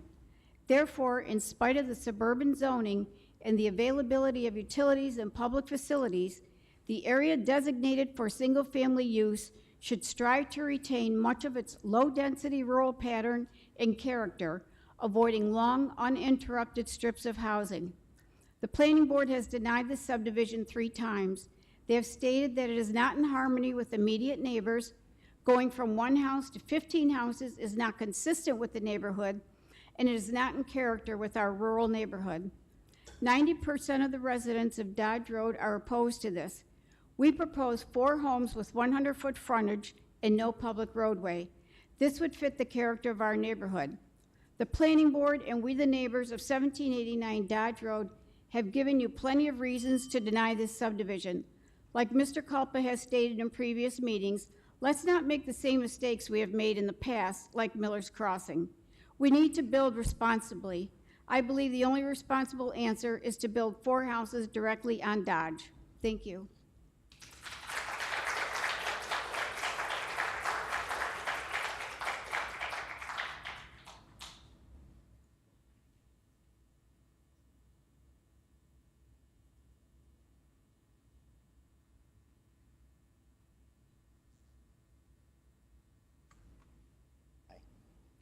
Nick Rockwell, 1765 Dodge Road. We live on the other side of this, the adjoining neighbors. We bought our house and we moved from Buffalo 8 years ago because we didn't want neighbors living on top of us anymore.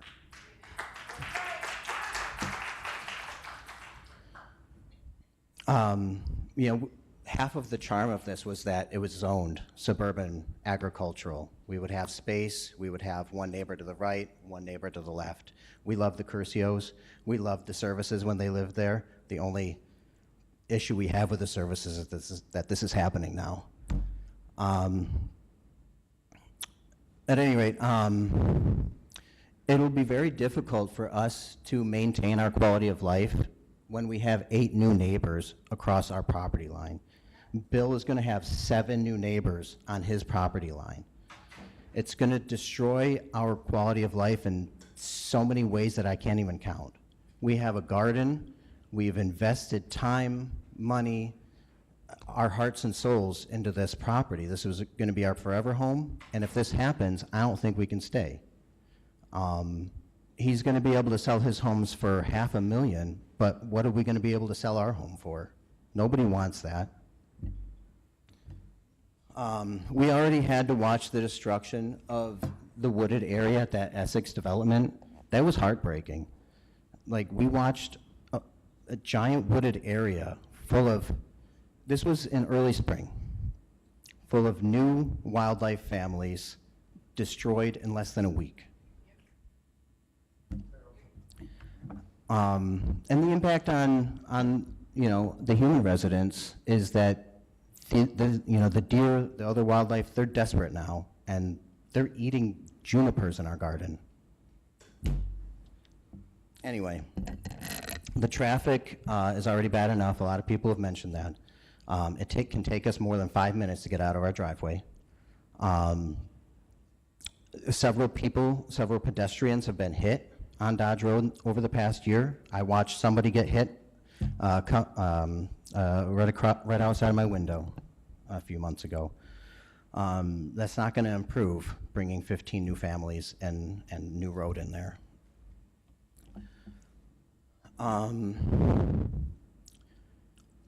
Yeah, I won't keep you guys much longer. My family opposes this rezoning. We really appreciate your time. We appreciate you listening to us with open hearts and open minds. I assume you took this position because you care about this community and you want to make it better. So please join us and oppose this.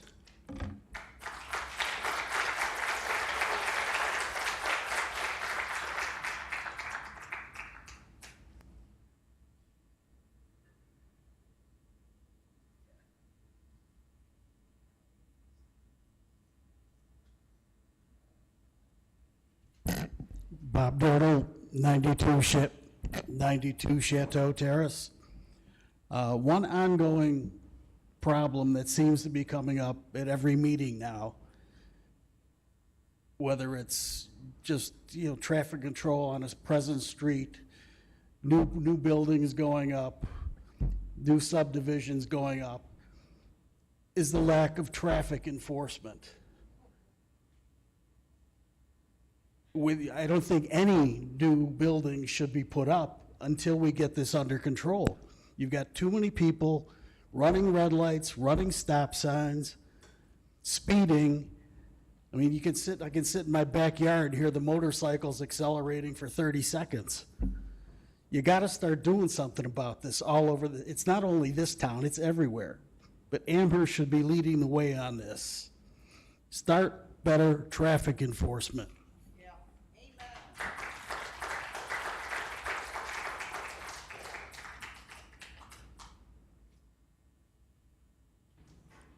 Anybody else?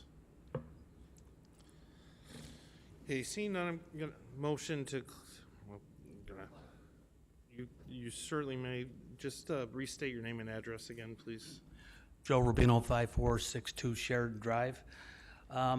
Regarding some of the questions and comments here, a few times saying that the planning board denied our request 3 times. We started the application during COVID, which was difficult for everybody, and it was probably even more difficult for any town board meetings. They were conducted Zoom, so again, communication was not the easiest for anybody. During the process, Sean and I, we did send out project update letters. Now, whether you like the concept or not, our information was on there, and we were receptive to having conversations. We tried to set up a meeting at a community room at Sean's office, and it was a no-show. But again, everyone has their opinion. The protest petition, we're aware of it. 2 years ago, when we met in front of this board, in order to make things, I think, a little more clear for the town said, why don't we do a study on SA?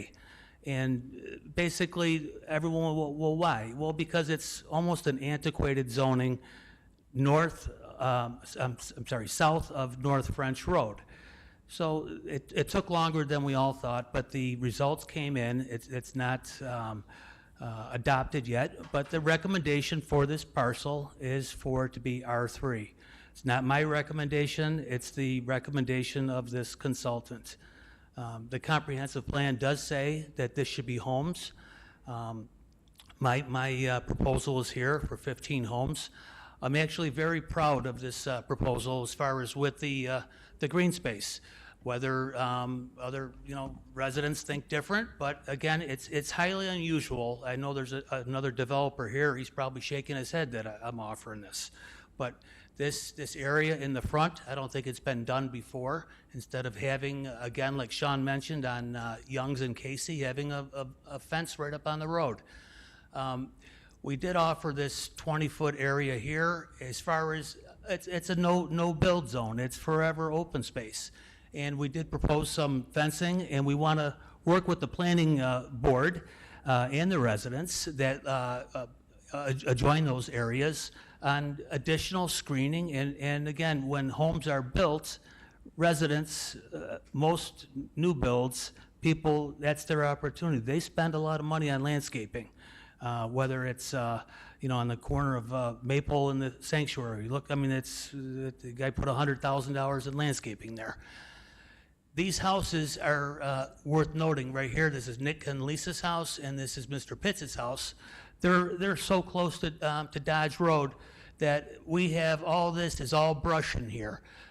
There's some trees back here. So again, it's not like you're going to have all these lots backing up to your windows. You're not going to. It's brush. It's green space.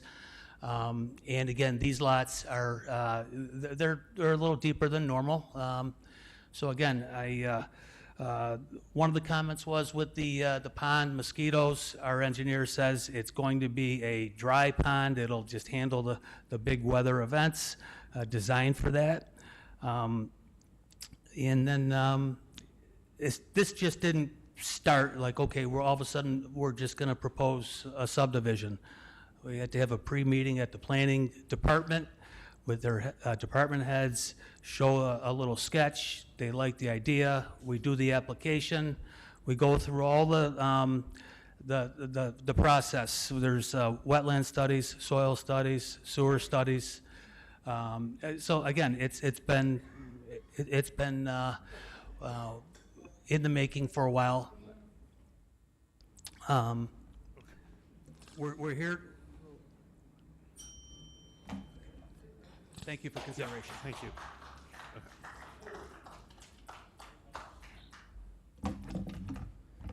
Good evening, town board members. Name is Don Smith. What you heard today is from the Rubino people and from Sean especially, is salesmanship.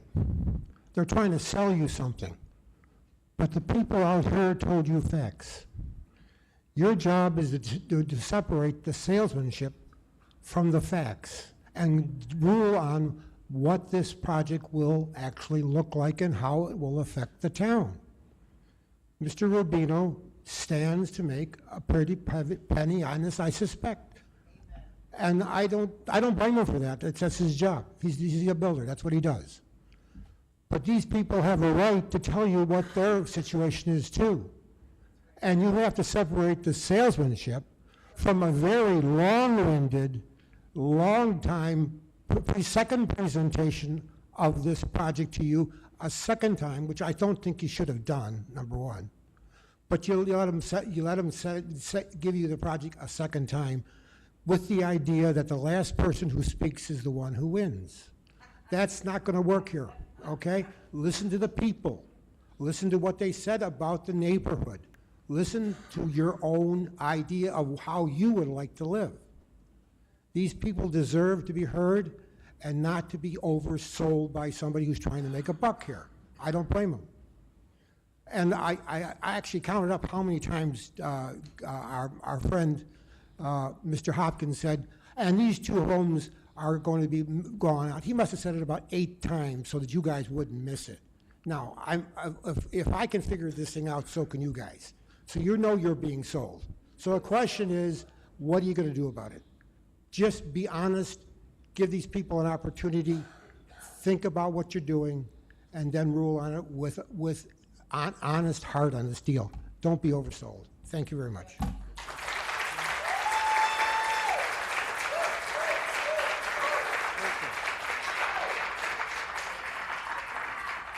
Anybody else? Seeing none, I'm going to motion to close the public hearing and set a decision date for July 22nd. Second. All in favor? Aye. Thank you.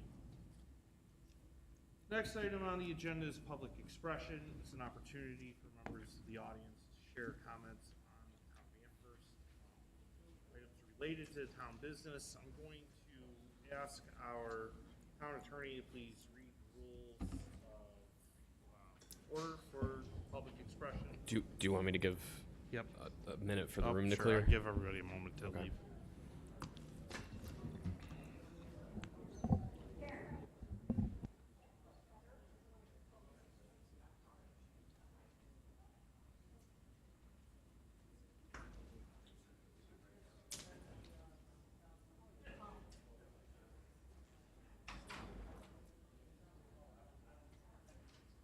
Should I sign this?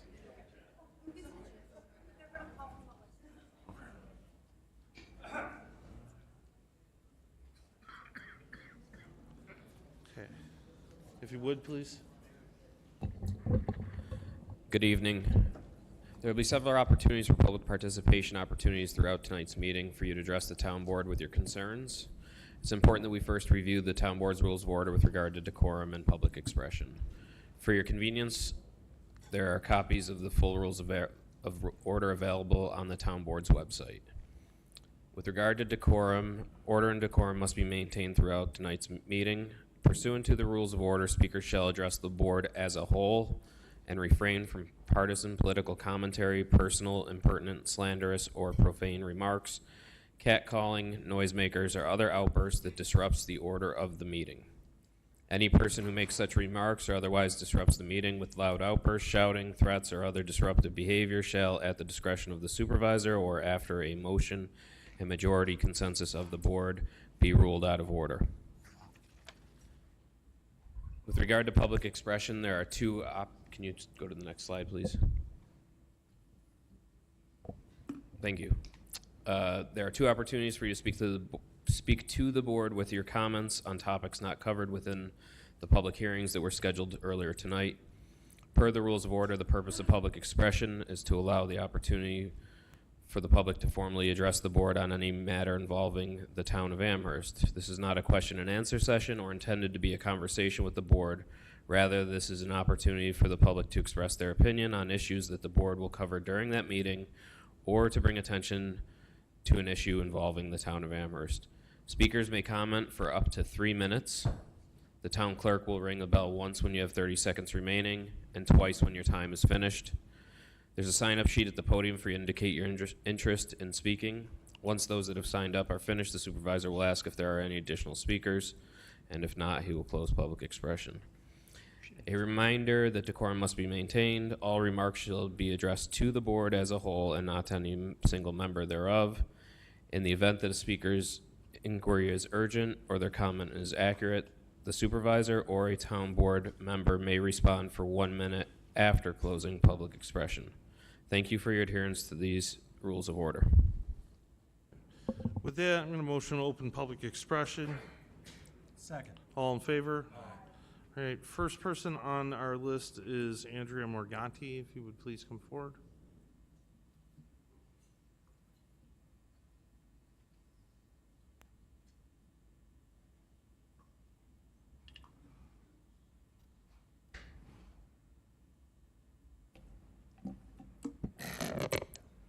Good evening, Amherst Town Board members. My name is Andrea Morganti, and I'm from Gettysville, New York.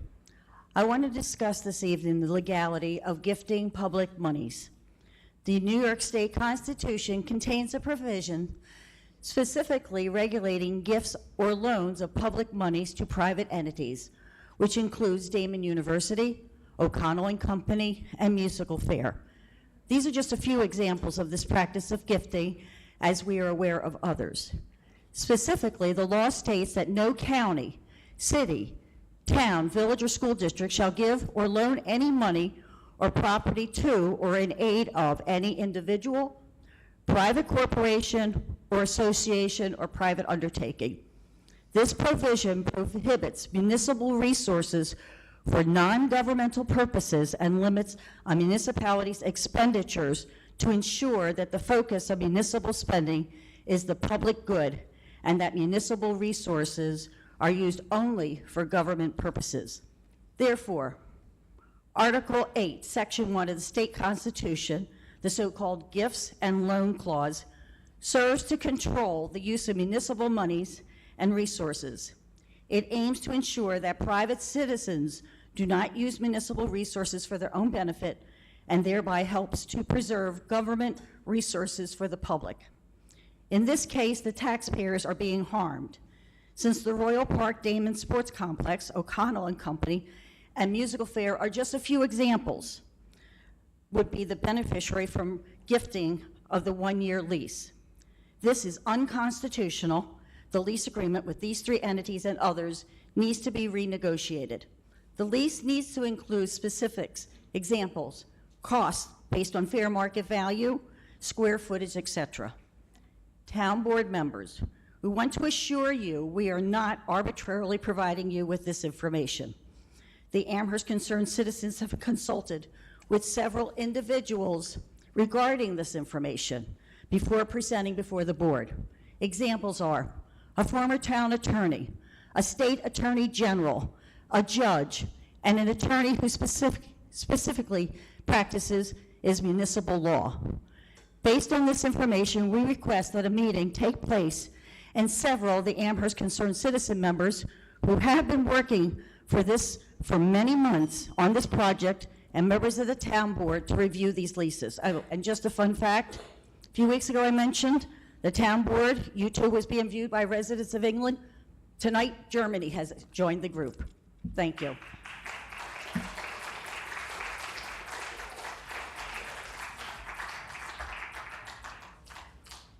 Tom Weisbeck.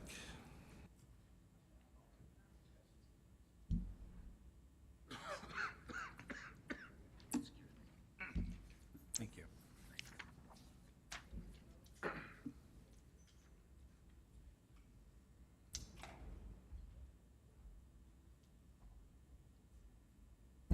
Tom Weisbeck, 48 Drawbridge Court.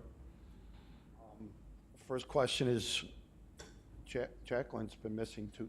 This is her second meeting. Is she okay? She's sick? She's just.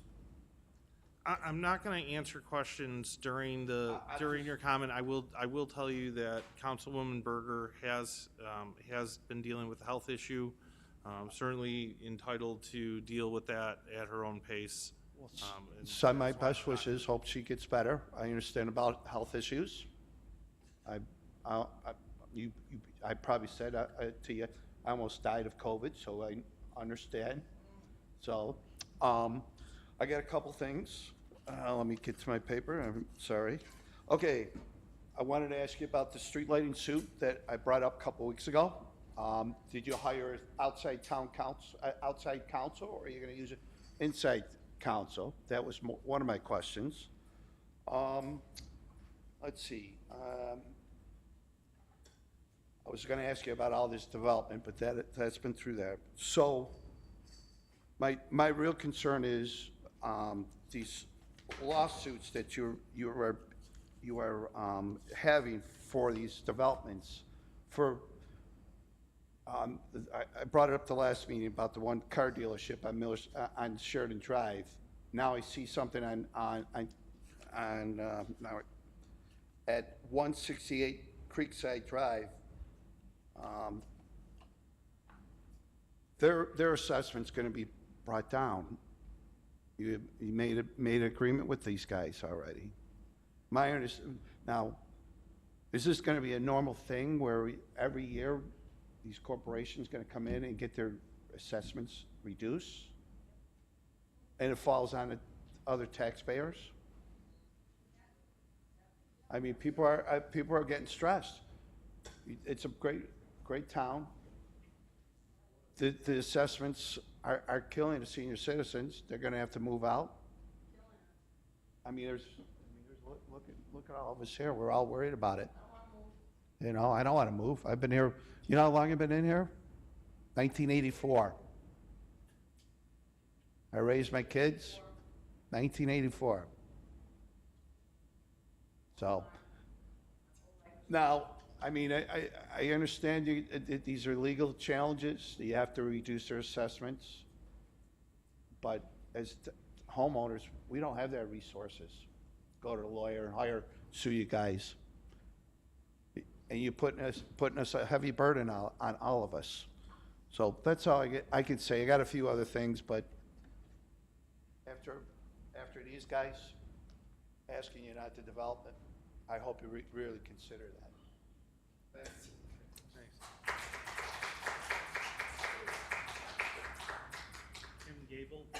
Kim Gable.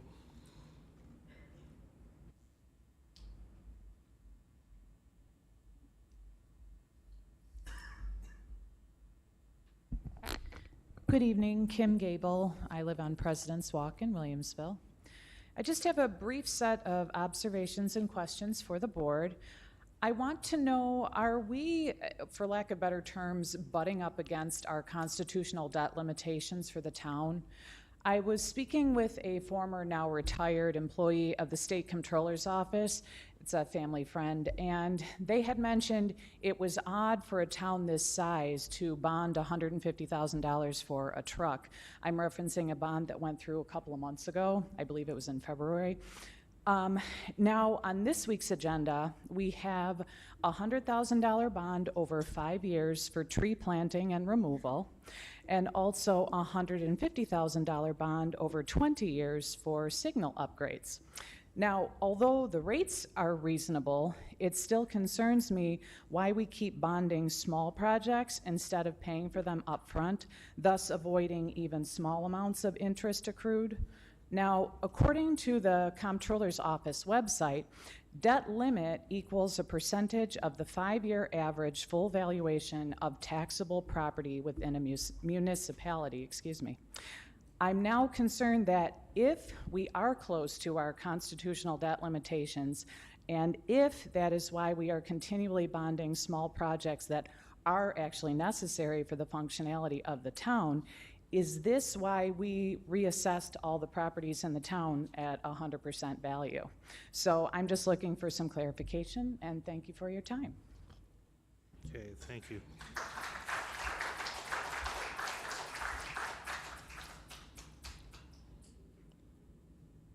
Okay, Tom McCray.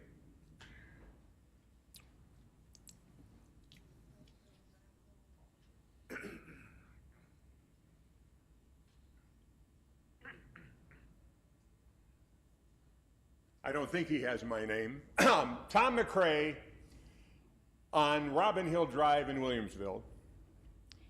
Some of you may know me as Tom Donahue on the radio. I worked that for many years. And as a result, I'll try and keep my comments concise because that's what we learn to do.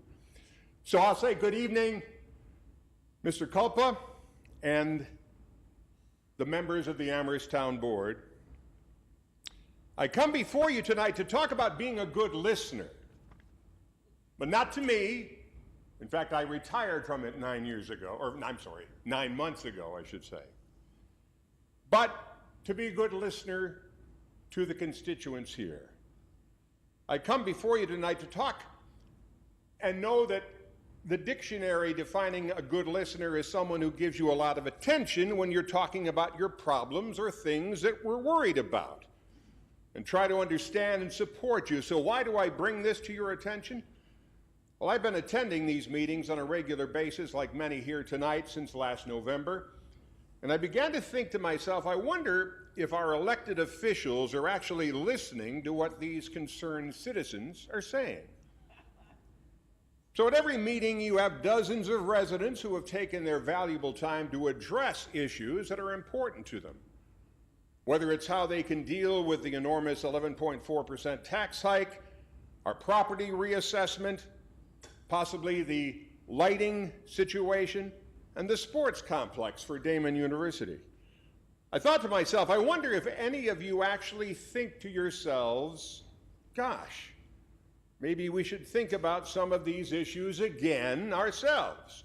Maybe we should reevaluate our decisions. I guess I can't expect you to do a total about face on these issues, but after you hear our voices, the people you're supposed to represent, to help create a better town of Amherst, I would certainly hope that just maybe you would turn to be good listeners understand our concerns, know that we aren't just coming before you to hear ourselves talk, and that we really do care about this place we call home. All we're asking is that you show us that we matter. Thank you.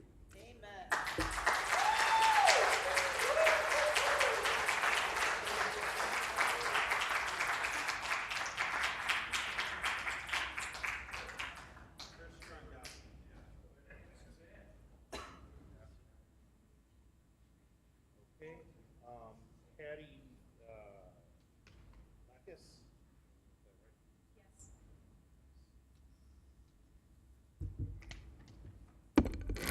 Hi, Patty Meckes from Cawtile.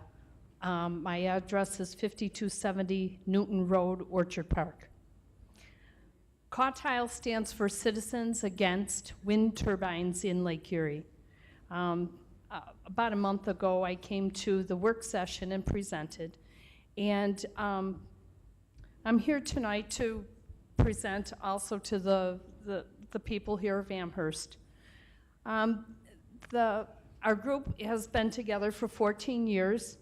We are a proactive group. We're passionate. We want to keep the wind turbines out of Lake Erie. And the reason for that is our drinking water. If we destroy the lake, if we jet plow from the shoreline to the wind turbines that they propose to put in, 2 to 10 miles out in the water, they will jet plow, and it will disturb the bed, and it will bring up the heavy metal toxins, which cannot be filtered.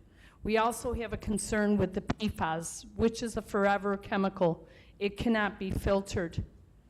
So it's not just an environmental issue, it's not just a water issue, it's an environmental issue. It's our fishing, it's boating. I know many people here in the town have boats, they're fishermen. You cannot go between these turbines. There's a 3,200 feet no-go zone. It'll destroy our lake. We've just gotten it clean. It's 50 years that it's take for the remediation. And how do you remediate a lake? These people here tonight were so passionate about their properties. We all need to be passionate about Lake Erie. This is our drinking water. It's a great lake. And please, would you consider the resolution to stand with the rest of the towns? Currently in Erie County, there are 20 municipalities that have signed on a resolution, 9 in Chautauqua County. So I ask that the board take the time to consider it. Currently, we have Grand Island, Newstead, Cheektowaga, Lancaster, Alden, West Seneca, Elma, Marilla. Hamburg started it February 26th. Orchard Park, Evans, Eden, Colden, Holland, Brant, North Collins, Collins, and Concord. Now you'll realize that some of these are far away from the lake itself, but it's in a consensus. And when we get all the Erie County towns and Chautauqua, we're gonna go to the governor. We just can't destroy our lake. We're being proactive, and I thank you very much for your time.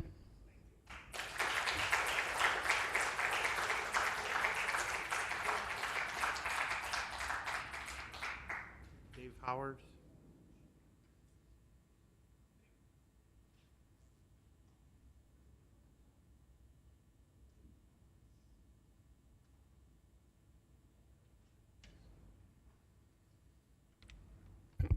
Dave Howard, 194 Rycroft Boulevard. I'd like to talk a little about the long-term bond balance. Amherst was incorporated in 1818. It took 199 years to get their bond balance to $74 million, the amount that you took over as supervisor. It took you 6 years to more than double that. We are currently at $159,467,000. We did the last year. The bond balance went up $56 million, almost $57 million. there's got to be a point where we're going to be, all the money that we take in is going to be paying interest on these bond balances. Now you have Royal Park at a $7.5 million bond maybe, and it's really for Damon University. It's not for the community. Last meeting you said something about we're deficient on all-weather sports fields. There's all-weather sports fields in every high school in Amherst, I believe. You just refurbished North Amherst Rec Center. If that was the case, why didn't we put in an all-weather field there that's used for Amherst residents, not for Damon University? I think the Damon University project has to stop because we cannot afford to keep bonding everything in Amherst. I think this 11.4% increase is just the start. I feel sorry for whoever's going to be the councilman or supervisor in 2020, at the end of 2025. They're going to come in and they're going to see these books and they're going to, folks, it's going to be 20%. It's not going to be 11. I mean, I just can't believe the amount the bonds are going up, and it's got to stop. Somehow, I mean, do we have a plan to pay the bonds down, or do we just keep going? I mean, you're averaging $14 million every year as bonds for your 6 years that you've been in as a supervisor. I don't know. I just can't see, Amherst can't produce its own money besides taxing us to death. We can't print it. We're not the federal government. So I don't know how, I haven't seen anywhere that on this paper from 2013 on, and this is looking off the town's audited financials, there was like 2 years back in 2013 and 2014 which we actually paid more we paid more than we took out. I just can't see how this is going and where the end point is. Thank you.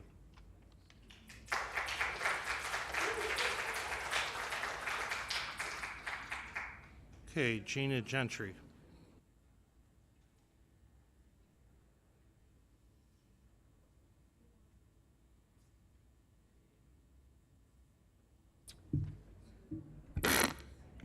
Good evening, Board. By the way, it's so nice to see you, Brian and Sean, again after last Saturday. Brian, I don't know why you hightailed it off of there or out of there, but Sean, thank you for stopping and saying hi to one of your constituents. So I'm going to bring us back a little bit to when you called us racist and said that we didn't want children of color to come to Amherst because of the Westwood Project. What's interesting is every single time I've spoken at the board, I've gotten text messages, I've gotten messages through Messenger of people I don't even know reaching out to me and saying, I can provide you with information. I have inside information about what's going on in Amherst because they work for the town. Or they have people that they know that are connected to the town. So I've done a lot of digging and I've talked to a lot of people. And I find it interesting that the very person that sat there and said, and just why you said this to the Buffalo News, that we didn't want children of color to come to our neighborhood, is the very person that created a position for an expansion coordinator by the name of Dan Rizzo, and he had discrimination charges against him when he was in Erie County. First lines of this newspaper, and I won't say the guy's name just for price, so-and-so claims Erie County targeted him because he's African American. He also maintains Daniel Rizzo's, the county's current parks commissioner, retaliated against him and 2 others when they complained about the discrimination. So how can you sit there and hire somebody from the county that had an active case against him, whether it was founded or unfounded? We all know that harassment charges and retaliation charges in a federal court are hard to prove unless if you have video proof, right? but this clearly was something enough to draw the attention of the news. But you hired him. He was part-time last year. Now he's full-time, making $128,000. Also, something interesting I found out is that before 2023, from what I was told by someone who's worked at the town for a number of years, we never had an architect. We have an architect now. That architect went from $119,000 to $123,000. Why do we need an architect, Brian? You're an architect, right? You're an engineer, architect. You could do that job for your salary while you have 2 assistants doing your actual job.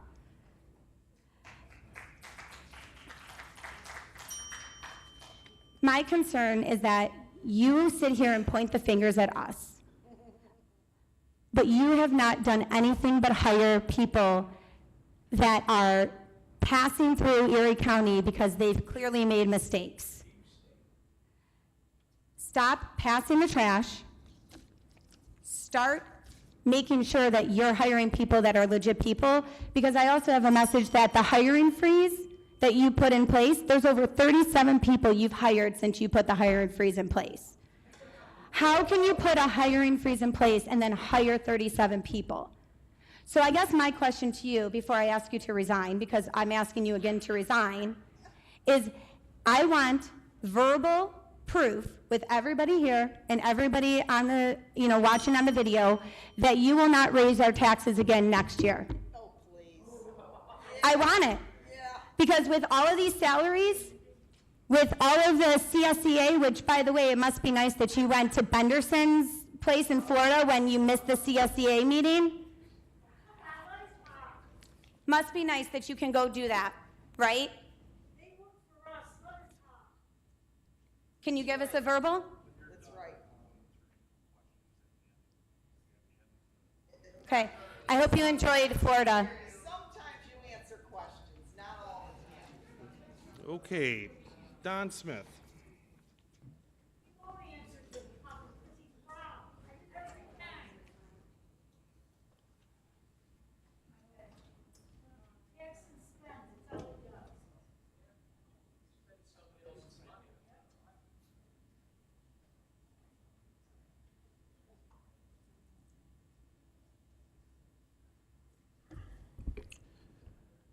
Good evening, Town Board members. My name is Don Smith, North Long. There's a resolution on today's agenda which specifies the audit report, okay, coming in. I've been trying to figure out the audit report for the last 9 months by reading all the old audit reports. It's a very interesting reading, and I would recommend anybody here who's got a couple of weeks for themselves to go and read the audit reports. It's very interesting. I want to just sort of read the highlights that's in the first page of the audit report to you. I have literally maybe 30 hours of questions for this, and I'm not going to do it in 3 minutes. So let me just read what I can find right here. This is in your report. It says, at the end of the current fiscal year, the town's government funds reported a combined ending funding balance of $88,289,981, an increase of $23,384,460 in comparison with the prior year fund balance of $64,905,521, which resulted mainly from an issuance of serial bonds. So your fund balance went up by $23 million. That's basically saying you got money from bonds that you haven't spent yet, I think. But that's my question. I don't know if that's what it means or not. The second thing that sort of caught my eye here was the fifth bullet item. The town's total serial bonds outstanding increased by $56,866,850 during the current year as a result of issuance of serial bonds of $64,851,900, offset by a scheduled principal payment of $7,985,000. So that means you spent about $8 million paying off on the principal. I assume that means principal and interest. That's my guess, or maybe it's just principal. If it's interest, they should put that in here too. But by reading the balance sheets that I've seen, I've got plenty of questions, and I'm going to have to probably come up here on a weekly basis, asking the questions I can to try and figure out what the audit report means, because there's certain things in there that just doesn't make any sense to me.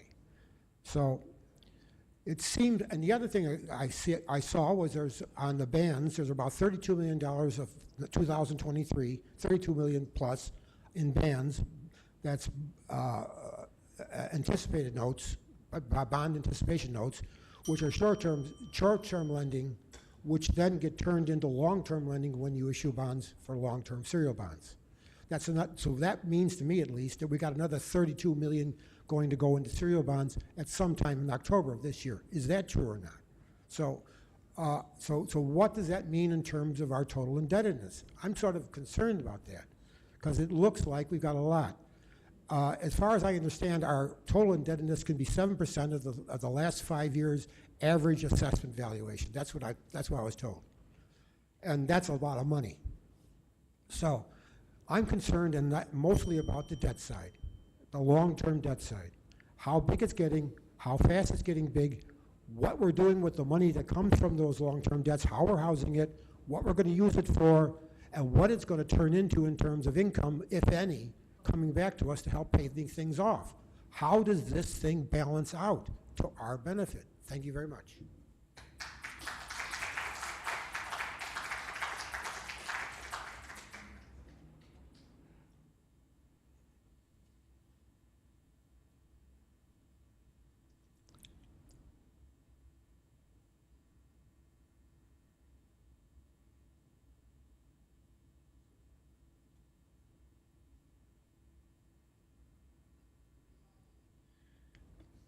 Members of the board, I think Mr. Franks is on the list ahead of me, but he asked me to go before him. If that's okay with you, I'll go ahead. We're talking about trying to save money in the budget for personnel. Item number 2, under Human Resources on the consent agenda, resolution number 2024-552 is a messenger position for the Youth and Recreation Department. Instead of hiring them a messenger, how about teaching them how to use the phone, use email, and use inter-office mail so they don't have to hire somebody to run messages from one office to the other? Just a thought. I thought I'd throw it out there. With respect to Royal Damon Park, looking over the agreement again between the town and Damon University, Damon's not limited only to intercollegiate athletics under that agreement. They can also use it for all recreational purposes of Damon College, which I guess could include intramurals or just general use for Damon College students who want to come over here and push our residents off the tennis courts so they can play.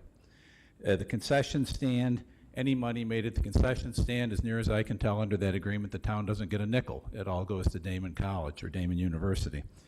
There's a provision in the agreement that allows Damon to sublease or assign all its rights under the agreement with the town.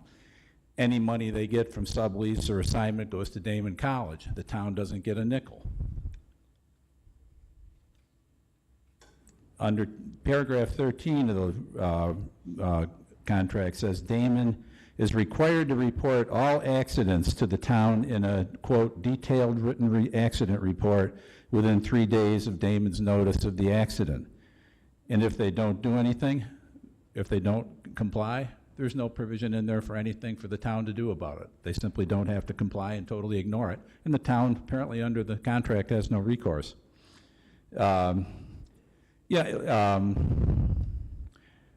Section 14 of the contract, and I'll read this, completely. It has to do with intoxicating beverages and such like. Damon shall not use or permit to be used in connection with its use of the athletic complex, the smoking of cigarettes and or cigars and or the use of e-cigarettes, vaping, and or the use of or possession of any intoxicating beverages or drugs without the specific written consent or the written approval of the town.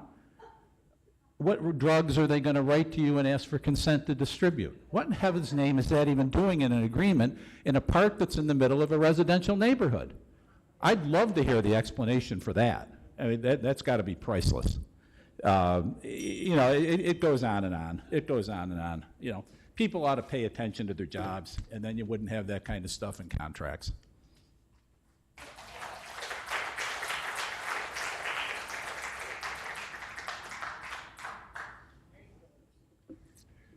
Good evening, Amherst Town Board members. My name is Thomas Frank. I reside at 5403 Main Street in the village of Williamsville.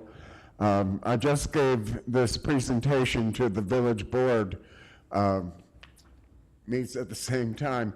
And at that meeting, at the work session, the clean energy communities, the coordinator, Jason Kalazowski, was there, and he's in agreement as far as what I'm about to present.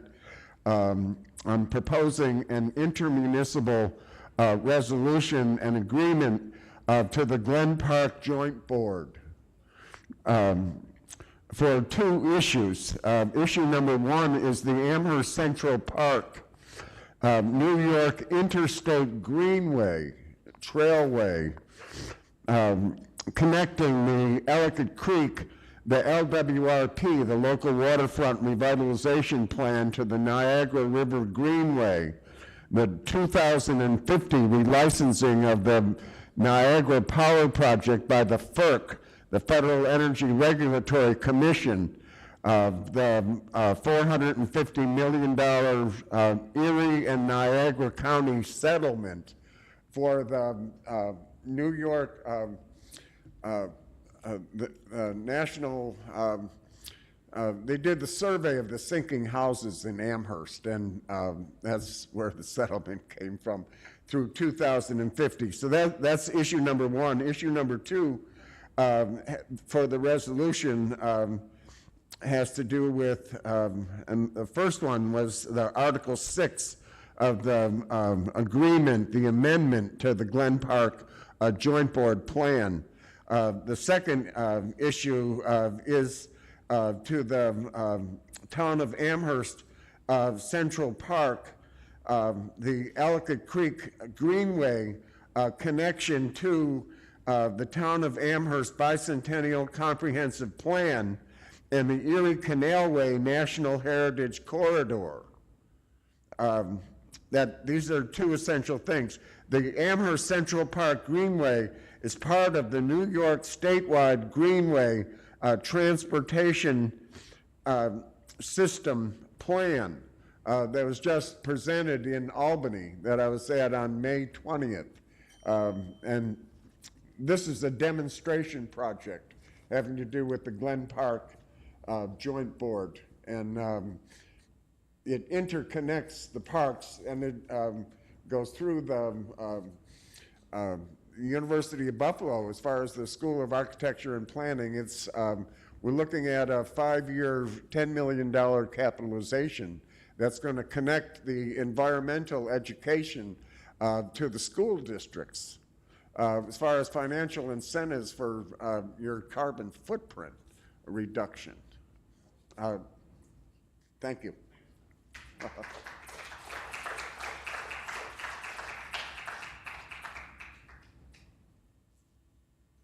Hello, my name is Steve Martin. I reside at 74 South Harvest. I'm actually here to speak on behalf of the South Linden. I was just breezed over. I just want it to be known that my patient's sitting here not knowing that it was going to be adjourned again. This is not the first time, and now I'm a little frustrated, and I'm not going to do what I told you so, but I'm kind of doing what I told you so.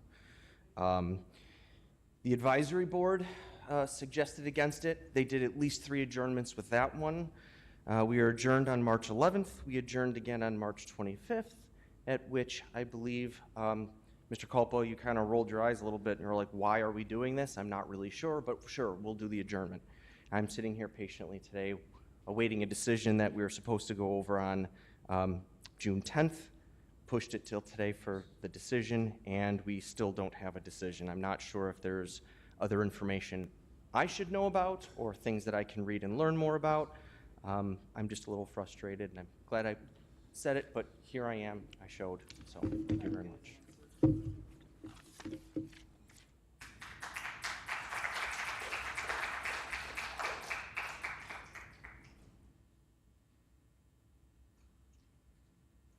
Kathy Ecolina, Maple Road.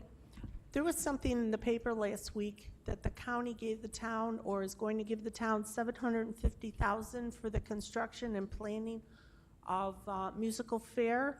since that's kind of dead, I'd like to know where that money's going. Thank you.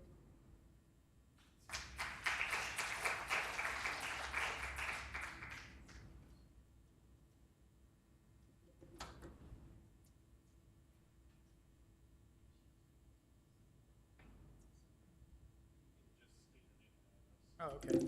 I was here 2 weeks ago, Mike Marshall, 90 Altair, in response to the South Linden Street again. Through board members, executive board at the Lamp Post, we did make an attempt via mail to get some answers from the respondents. And as of this meeting, we have received zip. Again, looked at a slight plan, the request for a retention pond. It's only going to be a mosquito breeding ground, which will be adjacent to our fields where we have a grove, and that there are large families and other activities that go on, car shows, etc.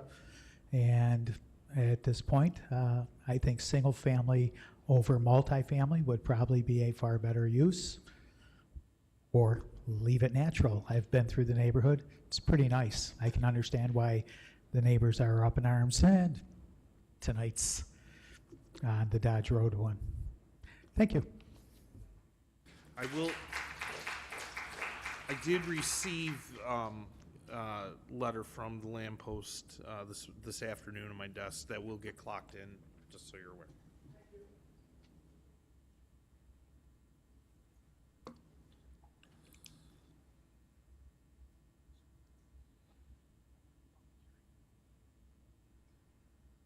Bob Dirtle, 92 Chateau Terrace. May 28th meeting, I asked the question about the Squire Shop debris that was blown into the neighborhood, and I'm going to play back your response to it.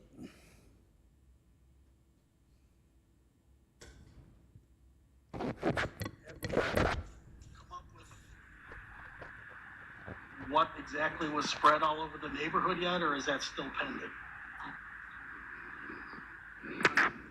I'm going to answer that. The information was shared with you, with the residents, from, at the time, Senator Kennedy's office. No written report was done. The state health department said they found no contaminants. Nobody ever told It was anybody passed along to the school and other residents that asked. Never got it. Okay. So, Well, that's the answer. So it does exist. That's fine. I've since found out that the only response that came back was for asbestos and not for lead or anything else. Why was I lied to? Why were we lied to? Why did you say there were no contaminants when the tests weren't done yet? And why should we believe anything you people say?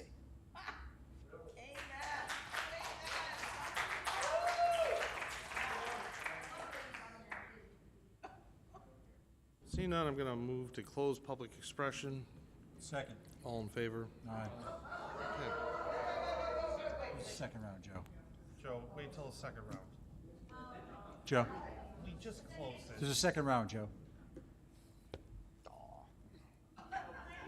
Next item on the agenda is our consent agenda. I'm going to motion to, I'm going to ask our town clerk's office to please read the consent agenda.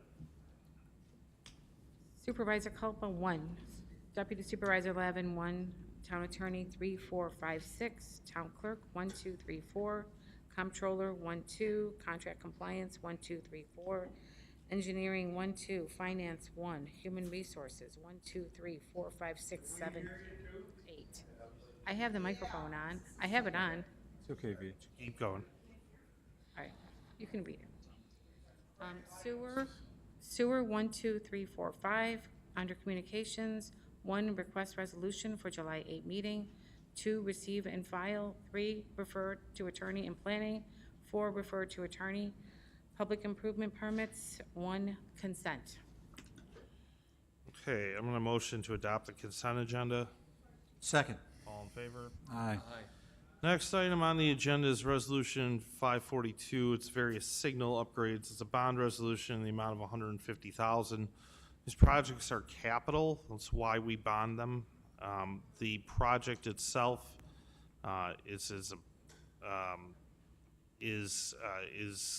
covers multiple signals around the town of Amherst. It's not dedicated to one single signal. I'm going to motion to adopt the seeker findings associated with the project. Second. All in favor? Aye. Next, I'm going to motion to adopt the signal bond as it appears in the agenda this evening. Second. And I would ask our clerk's office for a voice vote, please. Supervisor Culpa? Yes. Deputy Supervisor Levin? Yes. Councilmember Zuccallo? Yes. Councilmember Marinucci? Yes. Next item on the agenda is Resolution 543. It's townwide tree maintenance. It's a bond resolution in the amount of $100,000. I'm going to motion to adopt the bond resolution for tree maintenance as it appeared. Second. On the question, I'm going to ask our town clerk's office for a voice vote, please. Supervisor Culpa? Yes. Deputy Supervisor Levin? Yes. Councilmember Zuccallo? Yes. Councilmember Marinucci? Yes. And then I'm going to motion to open the second round of public, what? Senior Services. Oh, senior services, sorry. Yep. We have one resolution that we held back off a consent agenda this evening that was not a bond resolution. It's Resolution 569. It's the CSE ISEP CRS 4857. I'm going to motion to adopt the resolution as it appeared. Second. On the question, I'd ask our town clerk, or our clerk's office for a voice vote, please. Supervisor Culpa? Yes. Deputy Supervisor Levin? Yes. Councilmember Zuccallo? Yes. Councilmember Marinucci? Abstain. Okay. I'm going to now motion to open the second round of public expression. Second. All in favor? Aye. Joe?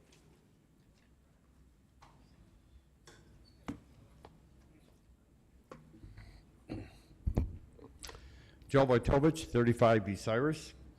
I was recently reading through the Amherst Bee, and I noticed on there they had an article on the emergency services director for Amherst who was recently retired. Seeing it was budget time, I decided to look into the economics on that a little bit more closely. What I did was I pulled up the funding for the Tonawanda Emergency Services Department. What I found the total there was about $87,000. So I went back to Amherst, looked at the department here, $439,000. Still trying to resolve what the difference was on there. For the personal services for Tonawanda, $70,000. For Amherst, $267,000. It's almost $200,000 more for something that I would consider a part-time job. Since they're really not working on any emergency services, probably 90% of the time or so, maybe more. I did pull up an article they had posted on the department website, which went over different things on emergencies and how they proceed. That was dated from 2011. So wondering what else they were doing during this whole time period. I did read in the article, the leaving director said he saw the need to continue building on emergency management program is evident. So he's looking to expand the department. I hope the board will look at this and see there is no need to expand it, and they really need to cut back on that to save money. I also wanted to make some comments on the comprehensive plan. The current one in place was put in 2020. That was gone through for a couple of years of extensive work for maybe 100 different residents and maybe 10 or 12 different committees. The town spent $300,000 putting that together. It's supposed to be a comprehensive plan that would run the town for at least a decade or so. 6 months after it was put in place, Benderson put in a request to rezone some land. They were working on their project at the time it was under approval. They could have went back to the residents and requested that piece of land be rezoned before it was put in place, but they didn't do that. They just ignored the residents, went through with that, went to the town board, and got some residential multi-use land rezoned for industrial. So that kind of lays out the groundwork of how long-term the comprehensive plans are. Thank you.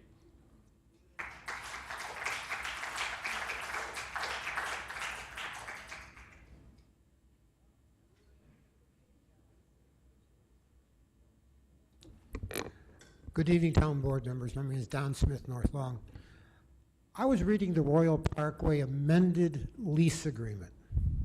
And in the amended lease agreement, which was requested by Damon University, it states that if, and I don't know if this is correct or not, if they don't get their grant money, they are not liable for any cost whatsoever for the Royal Parkway project. At least that's my interpretation of what that amended lease agreement says. It says, if we do not get this DASNY grant, or whatever it is, then we will not be liable in any way, shape, or form for any costs whatsoever for Royal Parkway improvements projects. First of all, is that true? And second of all, did they get their grant? Thank you very much.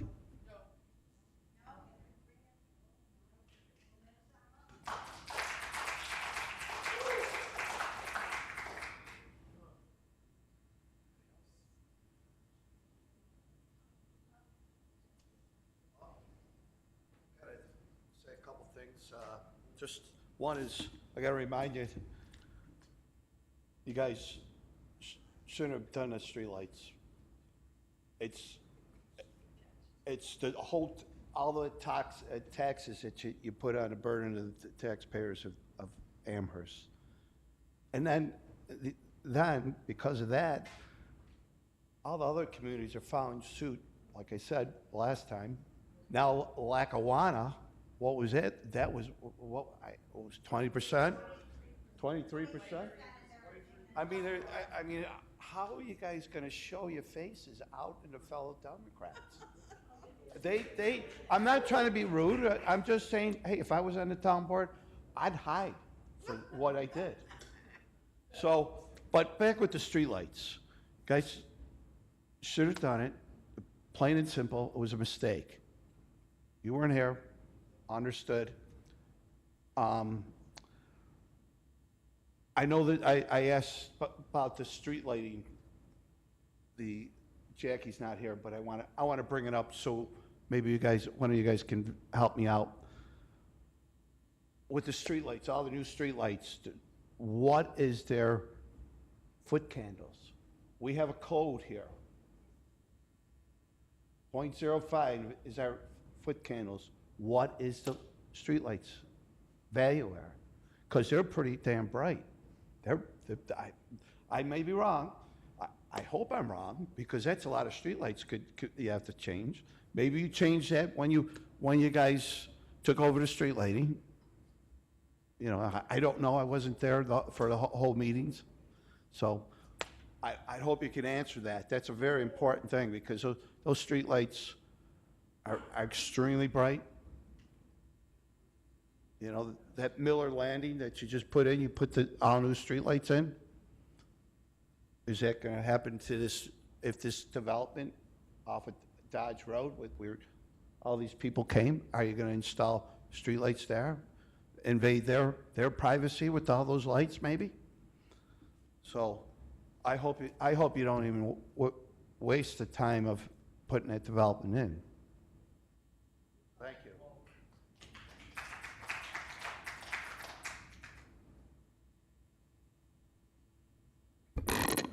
Matt Plunkett, North Hill Drive. With respect to Royal Damon Park, it's always been my understanding that their only obligation is to act as a pass-through from the grant agency they've applied to the town, and that they have no skin in the game at all. Any money that's made at the concession stands they get, we get nothing. They get the use of about 70% of the park. We get a splash pad. Earlier, among the public hearings, it came up the issue about comprehensive plans, and comprehensive plan's a great thing. Every community ought to have one. The problem is that it takes forever to go through all the research and the study and everything, and of course, there's millions of consultants out there that make a healthy living off of that kind of stuff every year for municipalities all over the country. And when it's all said and done, by the time the comprehensive plan is agreed upon, passed, and reviewed and passed by every agency under the sun that has to review it and pass it, it's already pretty much obsolete. That's why people are always coming in. They want to rezone something, and in order to do that, the first step is they have to ask to modify the comprehensive plan, because almost from the day a comprehensive plan is enacted, it's already obsolete. And that's the problem with them.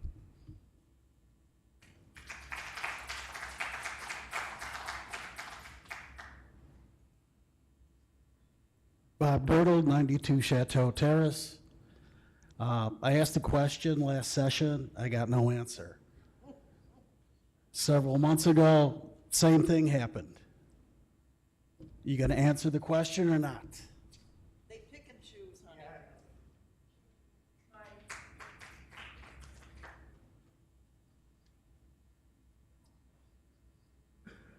Dave Howard, 194 Rycroft Boulevard.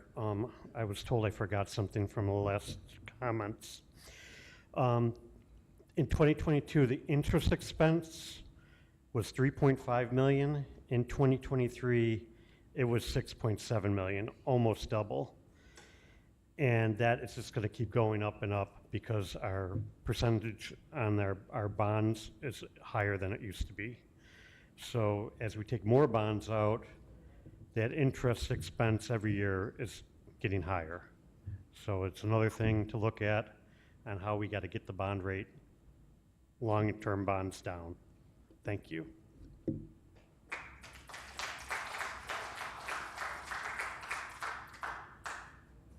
Gina Gentry, 65 Bissell. So just a question before, or not a question, a statement. If during the meetings when we are speaking, we've asked you to close your computers. Thank you that you guys have listened to that. But could you not pass notes like you're in grammar school?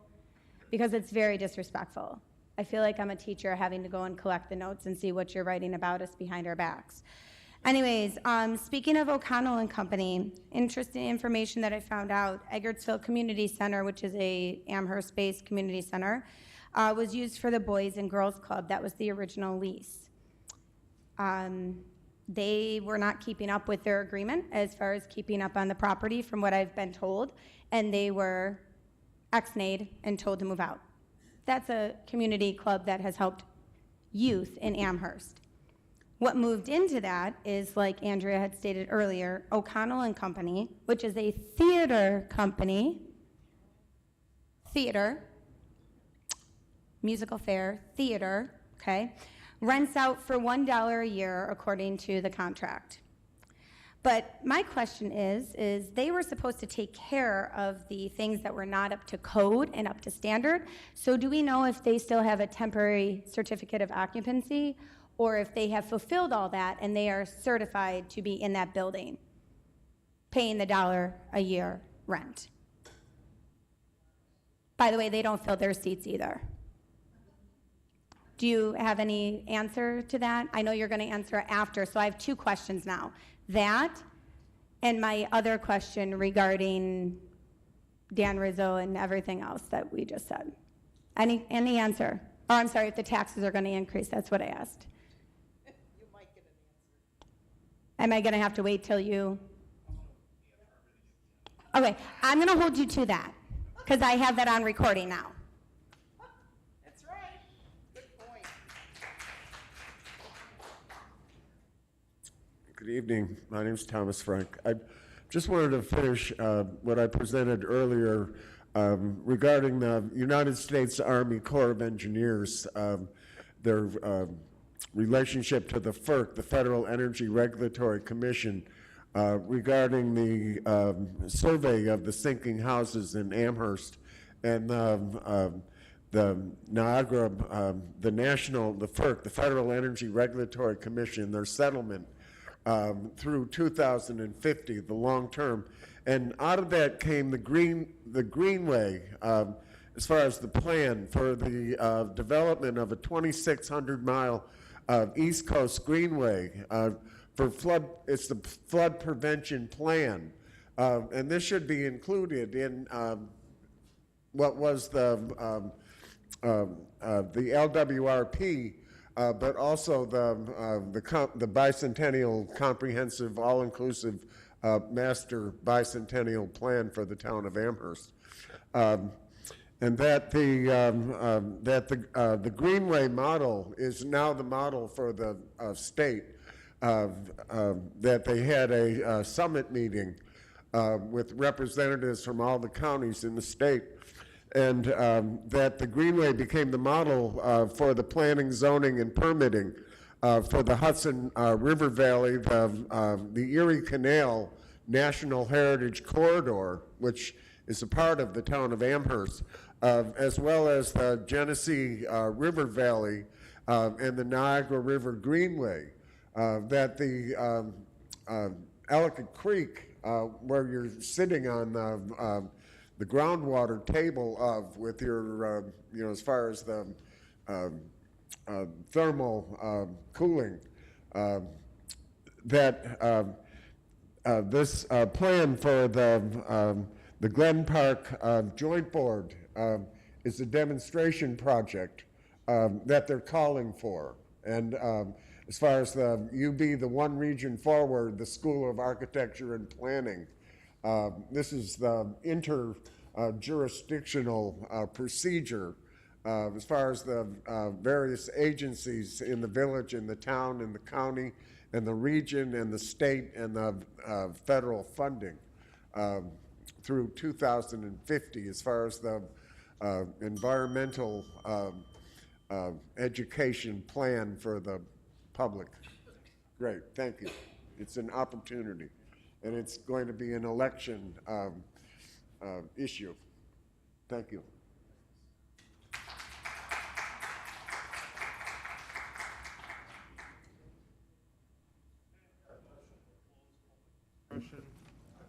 Second. You already spoke. What? 4,300. Tom, it's closed. Already come up twice. I know, I would have asked, I forgot about it. No. You can ask afterwards. I'll stick around. 4,300 highway about the sewer. Is that being bonded out? No. I'll find it. I'll answer that question. Thank you. All in favor? Aye. All right, I'll go through a couple of answers. First, we are not abutting our constitutional debt limit. Why we continue to bond small amounts, or what you would consider small amounts, we've had to shift a lot of small items back to the budget over the years, prior to this board, but prior to the last board. The practice had been to bond a lot more than what we are. We're bonding multiple, vehicle purchases, annual reoccurring vehicle purchases. We were bonding a lot of work. We've been shifting that. The tree maintenance and the signal upgrades are both truly capital. If they're capital items, then we're still willing to spread that out. But we've taken our reoccurring expenses.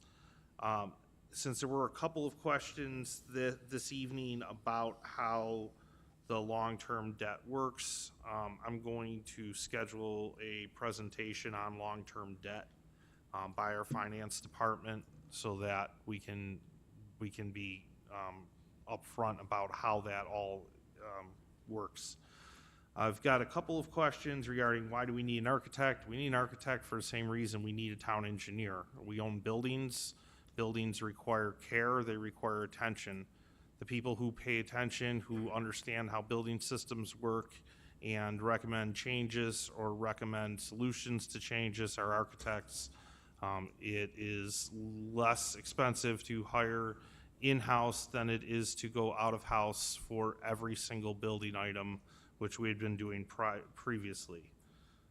Regarding the question about